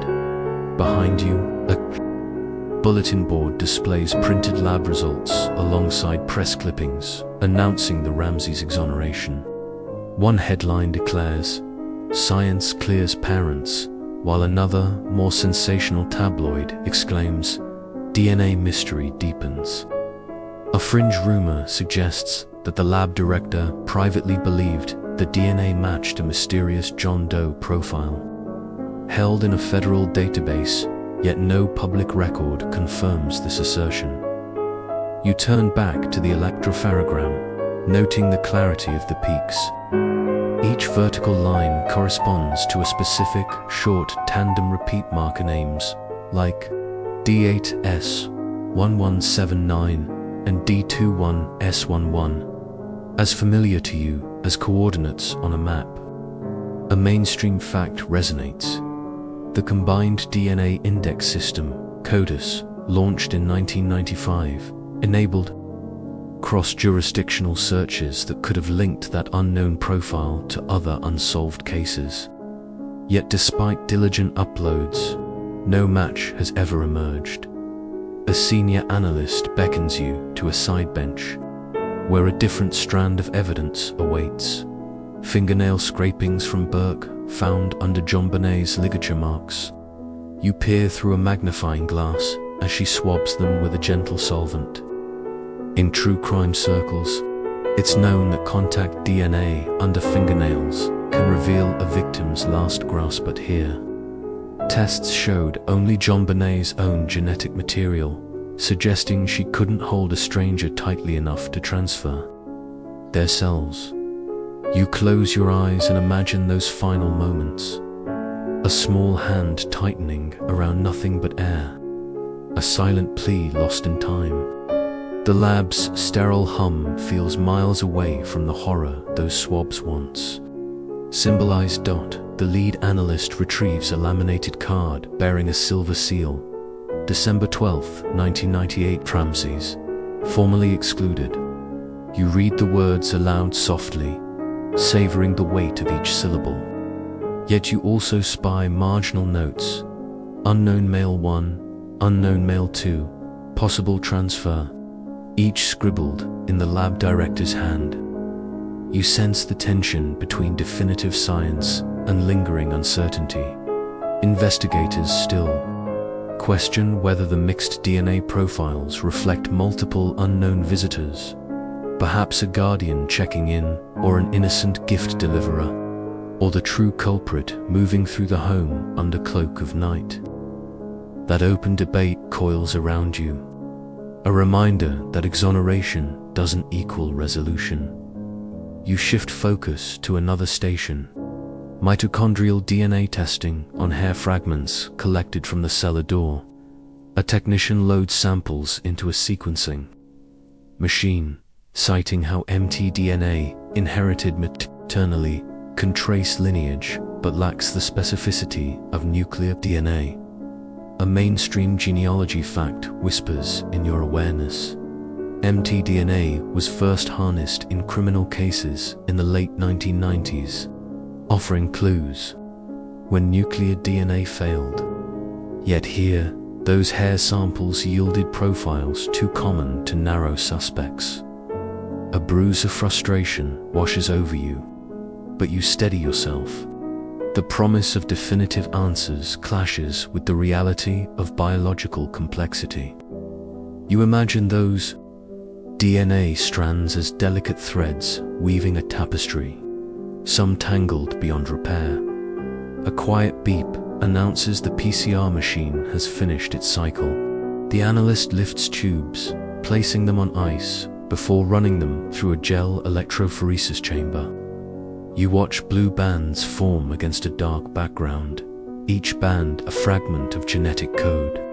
In the dim lab light, they look like ghostly fingerprints, visible signs of invisible truths. You step back, heart pounding. The lab's triumph and its limits converge in these glass vials. Science has freed the Ramseys, but it hasn't named their daughter's killer. The exoneration stands as both victory and void. You loosen your tie, rubbing your neck as you digest the scene. Outside the lab window, you glimpse a snowflake drifting against steel gray skies. You recall the fields. Cautionary tales. How the stress on laboratories during high-profile cases can lead to rushed protocols or overlooked controls. Investigators still question whether every precaution was taken here or if, in the rush for answers, something vital was missed. You lift the silver seal card one last time, feeling its smooth edge. Excluded but not resolved, you murmur. The lab feels suddenly silent. The promise of DNA's clarity tempered by the unknown. You tuck the card into your pocket, stepping away from the bench. Each scientist in the room returns to their work, labels to fill, tubes to spin, sequences to decode. You pause at the door, lingering in the threshold between certainty and conjecture. Behind you, the analyst rigs up another sample, hopeful that new methods touch DNA analysis. Next-generation sequencing might yet yield fresh insights. Mainstream projection holds that by the early 2000s, forensic labs would begin re-examining cold case evidence with advanced techniques. Perhaps one day, someone will revisit JonBenét's case with those tools in hand. You step out into the winter dusk, the laboratory's doors closing softly behind you. In your pocket, the exoneration card burns against your Lego fragment of closure amid a panorama of questions. You breathe out, snow kissing your cheeks, and steel yourself for the next phase of this haunting mystery. You're drawn back into the flickering glow of your monitor, where grainy images loop like haunted echoes. These are the conspiracy theories that refuse to fade, each one more elaborate than the last. In mainstream true crime circles, you learn that sensational theories often sprout around unsolved cases. Studies suggest that more than 60% of high-profile mysteries spawn at least one fringe narrative involving secret cabals or ritualistic overtones. You sense that same pattern here, a garden of speculation blooming in the shadow of JonBenét's unsolved death. You open a folder labeled Occult Ritual Theory and scan the headlines. Whispers that the Christmas pageant crown, found neatly placed beside her body, wasn't just a macabre punctuation, but evidence of a dark ceremony. A fringe rumor posits that the gold brooch on her sash corresponds to symbols in a self-styled spiritualist's handbook published decades earlier. You almost hear the turn of leather-bound pages in your mind, imagined incantation echoing off cold basement walls. Next, You click through images of alleged strange markings in the Ramsey's tree-light reflections. Some internet sleuths claim the pine needles cast patterns resembling arcane sigils when photographed at certain angles. The theory goes that an insider, steeped in occult lore, choreographed the scene to conceal a ritualistic killing disguised as a kidnapping gone wrong. Investigators still question whether these supposed symbols are nothing more than optical illusions. Everyday reflections twisted by angle and shadow. You pause to consider a more elaborate strand, the elite conspiracy. In whispered chat rooms, theorists tie JonBenét's family to shadowy networks of pageant organizers said to have secret ties to philanthropic societies.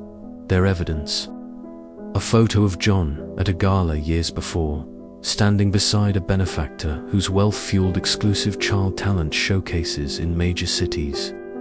The Fringe detail insists that encrypted messages in the ransom notes margins point to a coded invitation to join this inner circular code, only cracked by comparing it to newsletters from a private foundation. Yet no historian or criminologist has ever authenticated such a codebook. A new tab reveals psychic connection theory. You watch a yellow-tinted video clip of a medium claiming JonBenét's spirit guided her to a west-facing oak tree. In Boulder, where a locket allegedly worn by the killer lies partially buried, you almost reach for a trowel, drawn by the promise of supernatural insight. Investigators still question whether any credible evidence was ever excavated beneath that tree, or if the entire dig was a dramatized segment staged by late-night television producers. Your heart thuds as you navigate to the Burke guilt hypothesis. This one treads on particularly uncomfortable ground. Fringe analysts point to Burke's offhand journal entry about a noise downstairs shortly before the ransom note surfaced. They claim that cryptic doodles in the margins depict a figure with a pointed hood, interpreted as a sign of internalized shame, more worse, participation. Yet mainstream child psychology experts emphasize that children's notebooks are fertile grounds for imaginative scribbles, not admission of wrongdoing. Investigators still question whether that entry was ever intended as metaphoric play or a plea for help. You lean back, eyes stinging from the glare, and taste the bitter aftertaste of doubt. A mainstream criminologist's report catches your eye. Conspiracy theories, while captivating, derail resources by sending detectives chasing chimeras rather than tangible leads. That sobering note reminds you how each wild idea, however outlandish, can tug attention away from more mundane but critical evidence. Yet you can't tear your gaze from the files. The international copycat theory argues that a stranger, having read about the East Coast murders of another child months earlier, meticulously reconstructed the format note, timing, staging, as homage or deception. Fringe believers point to the ransom note's odd phrasing, suggesting non-native English usage mirrored an earlier European case. But linguistic experts caution that ransom notes often share generic threats and escalations, not unique dialects. Investigators still question whether any foreign language handwriting samples were ever compared against the note, or if the focus remained too narrow. A chill runs up your spine as you click into the Bloodline cover-up dossier. Here, theorists argue that DNA exoneration documents were doctored to protect a high-ranking official's relative implicated by the blanket swab. They cite supposed inconsistencies in lab seals and chain of custody stamps. You almost wince at the implication that truth might be bartered for influence. Most forensic professionals dismiss these claims as conspiracy fodder. Yet the odd smear of fingerprint powder on an evidence bag still sparks commentary online. innocent smudge, or purposeful defacement. You close that tab and confront the theory of all the notion that no single person was responsible. Instead, a collective accident by multiple guests during a holiday gathering, each unaware of the other's involvement, culminating in a tragic, unintended death of a child. Fringe theorists map alleged visitor lists, combining medical exam errors with fractured memories to weave a tapestry of confusion. Investigators still question whether anyone besides the Ramseys and household staff even knew of JonBenét's bedroom schedule that night. If so, why did no credible witness ever come forward? Your mind spins, teetering between fascination and revulsion. You remember the mainstream caution: extraordinary claims require extraordinary evidence, and in this case, the evidence remains elusive. You feel the thrum of the laptop's fan, a mechanical heartbeat echoing the desperation behind every conspiracy. You step away from the desk and stand by the window, looking out at the silent street where snow continues its slow descent. Theories swirl in your mind like flakes caught in a gust of wind, each unique, intricate, and ultimately unproven. You inhaled the cold air, steadying yourself against the storm of speculation. A final, quiet voice in your head reminds you of the simplest fact: no conspiracy theory, however flamboyant, has ever produced a suspect or conviction in this case. The unknown remains just that. Yet the allure of grand designs persists, a testament to how we chase patterns to comfort ourselves in chaos. You close the laptop lid gently, as if putting a lid on a Pandora's box of whispered truths. The room darkens, but those shadows of theory linger in the corners, daring you to revisit them. You realize that each theory, no matter how outlandish, reflects a human need to explain the inexplicable. Breather sentences drift in your thoughts. Sometimes, silence holds more power than 1,000 whispered secrets. You turn from the window and prepare to leave, the files still humming beneath your fingertips. The conspiracy theories remain a garden of twisted mirrors, each reflecting fears you'd rather banish but can never fully forget. You're back in the hushed conference room, where a single projector casts a pale glow over the dusty case files spread across the table. Investigators still question whether fresh forensic technologies and renewed witness interviews could finally crack this cold case.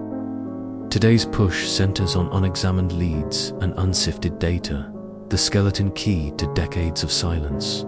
Mainstream cold case units, formed in the early 2000s, report a roughly 12% success rate in resolving cases over 10 years old, proof that persistence can pay dividends, even after time seems to have set the final seal.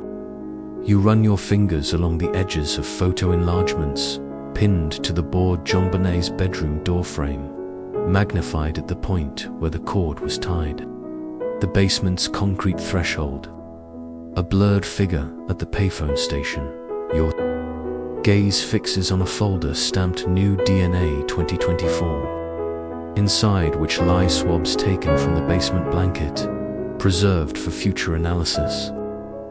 A forensic scientist explains how touch DNA methods validated by research in 2018 can now detect and amplify skin cells from mere contact, a technique unavailable during the original investigation.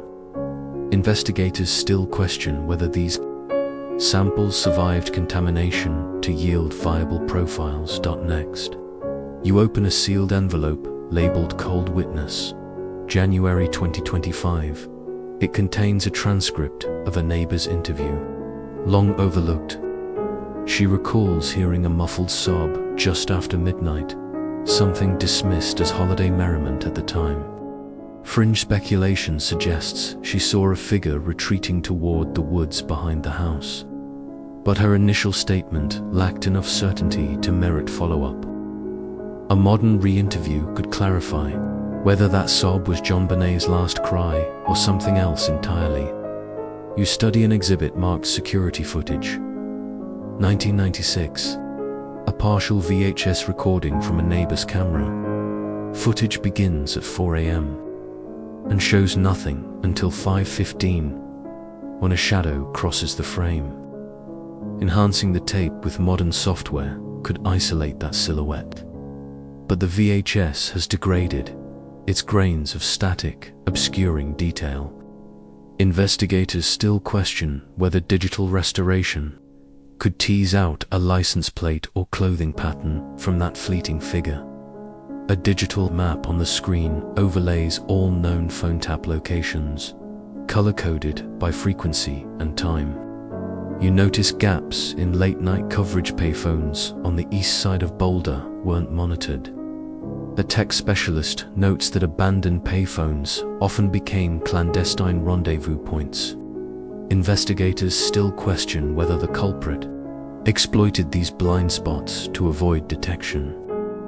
You flip to an index card listing juror interviews from a 2000 documentary, though no trial occurred. Producers polled legal experts on hypothetical scenarios. Their consensus: evidence handling missteps and media contamination would make jury selection impossible today, a testament to procedural reforms. You consider how evolving standards might support a potential prosecution if new evidence emerges. Mainstream data from other cold cases shows that reopening investigations with community engagement, town hall meetings, public tips hotlines yields a 15% uptick in witness cooperation. A local advocacy group is already planning a 2025 remembrance walk to encourage new memories to surface. It's a quiet effort, but you sense its potential power. Your finger taps a box labeled basement blanket, new analysis. The forensic scientist carefully unwraps the sealed package, donning fresh gloves. Beneath the fuzzy fabric, minute fibers and possible touch DNA spots await scrutiny. He swabs a corner, then places it under a high-power microscope and instrument, offering magnification 20 times greater than those used in 1996. Investigators still question whether any usable DNA will emerge from decades of storage and chemical treatment. A police intern arrives with a tablet loaded with crowdsourced tips. A timeline visualization shows spikes in calls every anniversary since 1996, reminder that public interest remains alive. Yet investigators still question whether any tip beyond the well-trodden leads holds substance or simply reflects wishful patterns. You step back, letting the room's soft hum settle around you. Photographs, files, and screens surround you, a mosaic of hope and doubt. The hush feels almost reverent, as if the case itself is waiting, poised to reveal its secrets to those patient enough to push forward. Before you leave, you glance at a whiteboard scrawled with a single open question. What new truth lies in old evidence? That query hangs in the air, unanswerable yet insistently demanding exploration. The projector clicks off, plunging the room into a darker, quiet. You gather the files, resolve stealing in your chest. Tomorrow, you'll return to these cold remains of a once fiery investigation, armed with new tools and fresh determination. The case's silence has lasted decades, but tonight, you sense that it's growing restless, ready to speak once more. You find yourself backstage at a local child beauty pageant, the scent of hairspray and glitter mingling in the air like a carnival's echo. Racks of sequined dresses glint under harsh fluorescent lights, each gown a miniature armor for a young contender. In mainstream true crime history, you note how high-profile tragedies involving children have repeatedly spurred safety overhaul stake. The Amber Alert system, introduced nationally in 2003 after the abduction of Amber Hagerman, which established rapid public notifications to aid in child rescue efforts.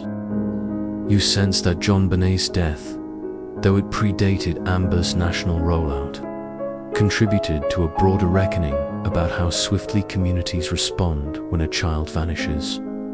You drift past a row of parents fussing with hair bows, catching a bubblegum laugh from a 6-year-old in a pale pink tutu. It reminds you uncomfortably of JonBenét's own Pageant Dayzan image, forever frozen in the collective mind. A fringe rumor once circulated among pageant circuits that after JonBenét's death, organizers discreetly tested backstage security. Cameras, under the guise of dress code compliance, supposedly to reassure anxious parents, though no official records confirm such surveillance trials. The tale persists in whispered pageant forums as a legacy of paranoia. You step into the main hall where a sea of folding chairs faces a raised platform. The murmur of the crowd builds into a gentle roar as spotlights pick out each contestant in turn. You can almost feel the electricity heartbeats drumming like distant thunder as sequins catch the light. In the early days of televised true crime, viewer fascination with child pageant culture surged after JonBenét's story broke, prompting networks to air specials on the dark side of youth performance. That coverage cast pageants as both innocent entertainment and potential arena of exploitation, reshaping public perception overnight. A judge's gavel snaps in the distance, and you slip into a seat near the back, absorbing the spectacle. You notice a mother smoothing her daughter's sash, her hands trembling just slightly. You imagine the unspoken question on every parent's lips: is this safe? Investigators still question whether the intense scrutiny and competition inherent in pageantry can create vulnerabilities, distracted guardians, unsupervised corridors where predators might lurk. The next contestant glides forward, waving with practiced ease.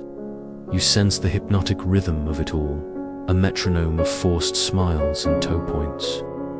Behind the stage, you catch sight of a velvet curtain concealing an empty chair once reserved for JonBenet in memoriam. Pageant directors in later years repurposed that chair as a silent tribute, a seat of remembrance, although some families of past winners felt its presence too mournful, an ever-present reminder of loss.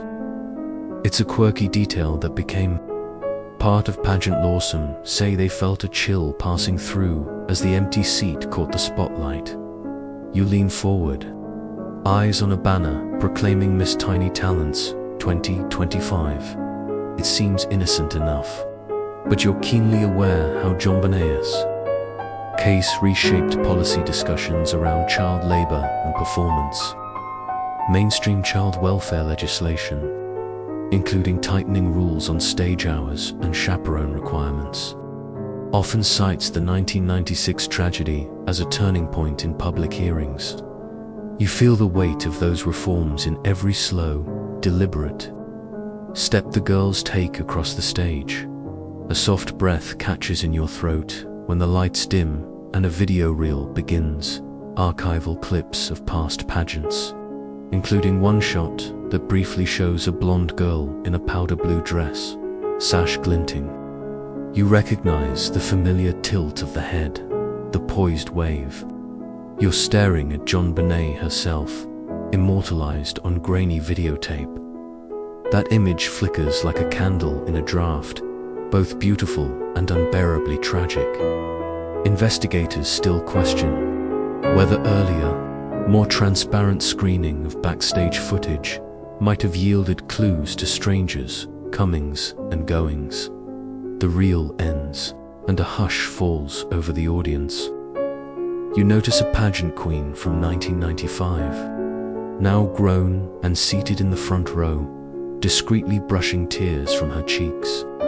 The shared camaraderie of contestants across decades crystallizes for you. These pageants are more than contests there.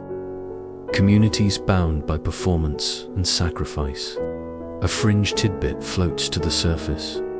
A former child queen once donated her crown back to the JonBenét Memorial Fund, stating she believed it carried the weight of responsibility for every girl who follows, whether symbolic or genuine. That gesture underscores how deeply JonBenét's legacy seeped into pageant culture. You shift in your seat as the host steps to the podium, voice rich with practiced warmth. He proclaims a new generation of winners, safer, stronger, and more self-assured, his words echoing a mantra born from darker days. In true crime retrospectives, experts often link JonBenét's case to the rise of Pageant Safety Task Force, civil-volunteer groups that patrol backstage, carry walkie-talkies, and enforce zero-tolerance policies for unvetted visitors. A breath of relief sweeps through you when you see these measures in action, a tangible legacy of vigilance.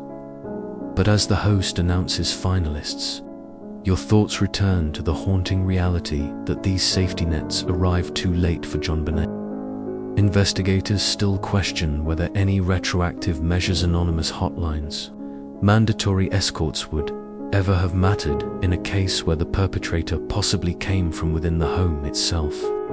That open question lingers in the hushed auditorium, unspoken but heavy in every heart. You stand as the finalists curve into a graceful exit. The rustle of tulle, a soft applause.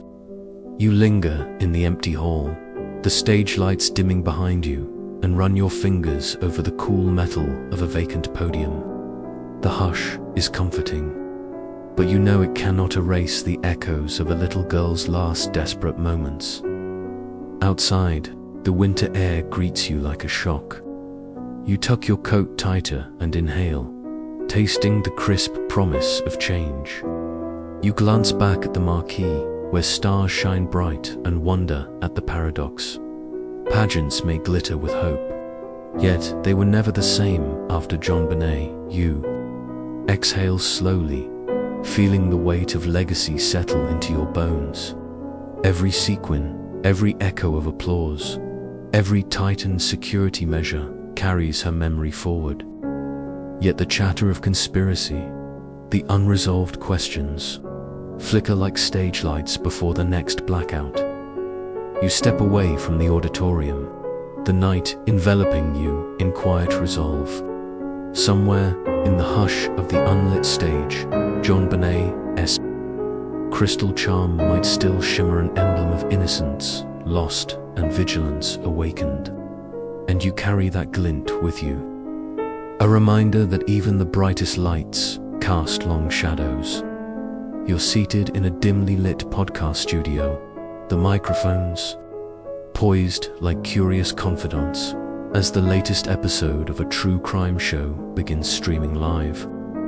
In mainstream media studies, you learn that the JonBenét Ramsey case helped spur the podcast boom years later, with series like Up and Vanished and Missing Maura, drawing on its template of unsolved intrigue statistics show true crime. Podcasts surged by 85% between 2016 and 2020, in part due to public fascination with cold cases. You lean forward, headphones snug, as the host's voice cuts through the hush. Tonight, we revisit the haunting mystery of a child beauty, Queen. Your eyes drift to a wall of soundproofing foam, but your mind's on the sprawling online forums where fans dissect every detail. A fringe tidbit pops up in your memory. An anonymous poster claimed to have decoded hidden messages in early news. Transcripts spelling out coordinates to a deserted mineshaft east of Boulder.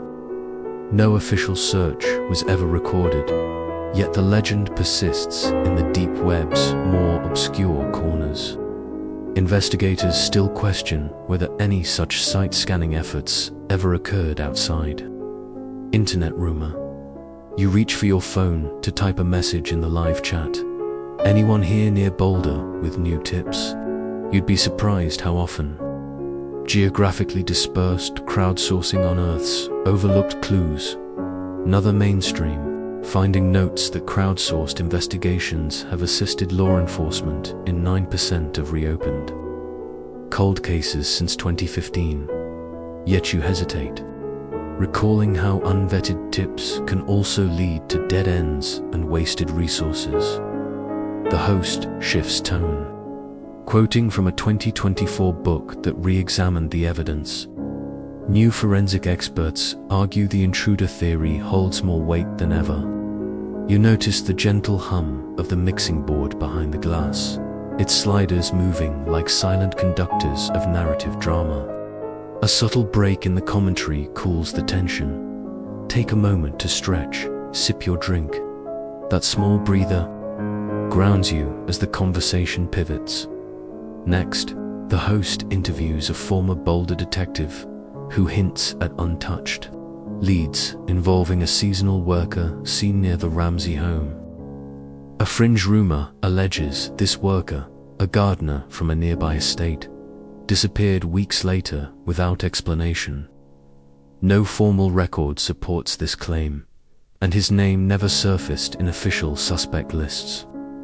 Investigators still question whether interviewing former seasonal staffers might yield fresh perspectives. You glance at the timestamp. The segment has rolled nearly 15 minutes without mention of the Ramsey's exoneration. You recognize a form of selective framing common in true crime re-examinations. Studies show that podcasts often emphasize provocative conjecture over cleared suspects to maintain listener engagement. You swivel in your chair and note the host's eyes flicker with the same hunger inherent in any storyteller seeking a twist. A call-in number appears on screen. You consider dialing to ask why so many timelines seem contradictory. Instead, you watch as the host plays a callback. From a listener, "I swear I saw a car idling near the basement window at 2 a.m. The voice crackles. You almost lean in through the glass, drawn by that tantalizing but unverified report. Investigators still question whether any credible witness ever reported a suspicious vehicle that early in the morning. The episode's pacing tightens as dramatic music underscores talk of occult symbols and secret societies. You wince slightly, craving nuance over sensational beats. A breezier line breaks the build. If you need a minute, walk around your room, hydrate. You sniff the stale studio air and take a sip of water, feeling grounded in the contrast between hype and hope. A guest expert, a forensic linguist, accepts the Ransom notes syntax, suggesting hidden regionalisms that hint at a speaker from the Midwest. It's an intriguing analysis, though you recall a mainstream reminder that language patterns in Ransom notes often mimic media borrowed cliches rather than authentic dialect.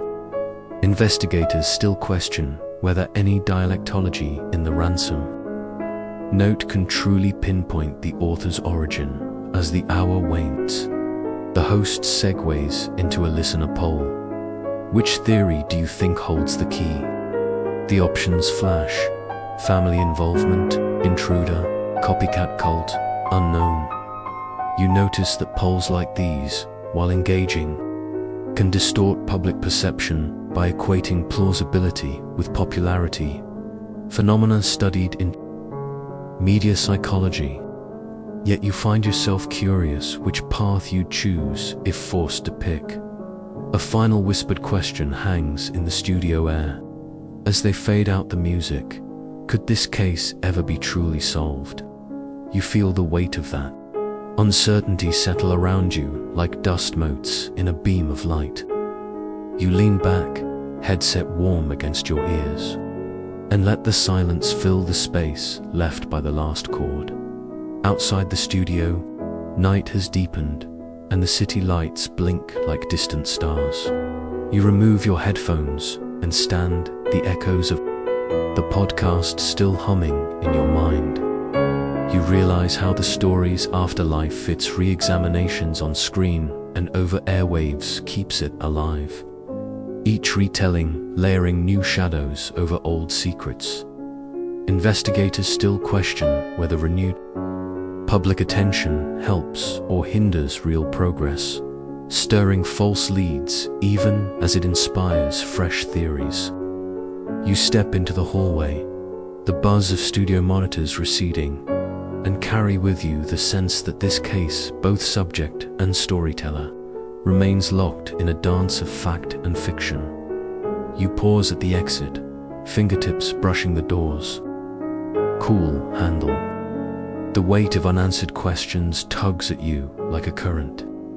As you pull the door open and step into the quiet corridor, you whisper to yourself, the mystery endures.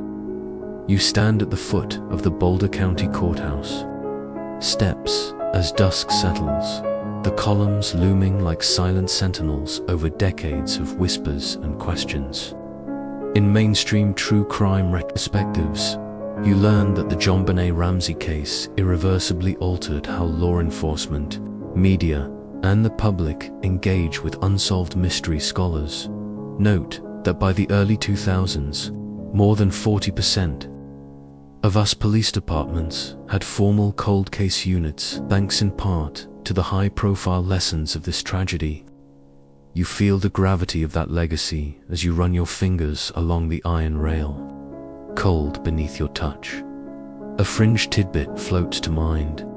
Some amateur historians claim that the case inspired a short-lived underground zine in Boulder titled Dark Pines, dedicated solely to dissecting every nuance of the investigation, though its existence is never officially documented. A single issue purportedly surfaced at a local flea market, its pages scrawled with speculation about hidden tunnels beneath the Ramsey home.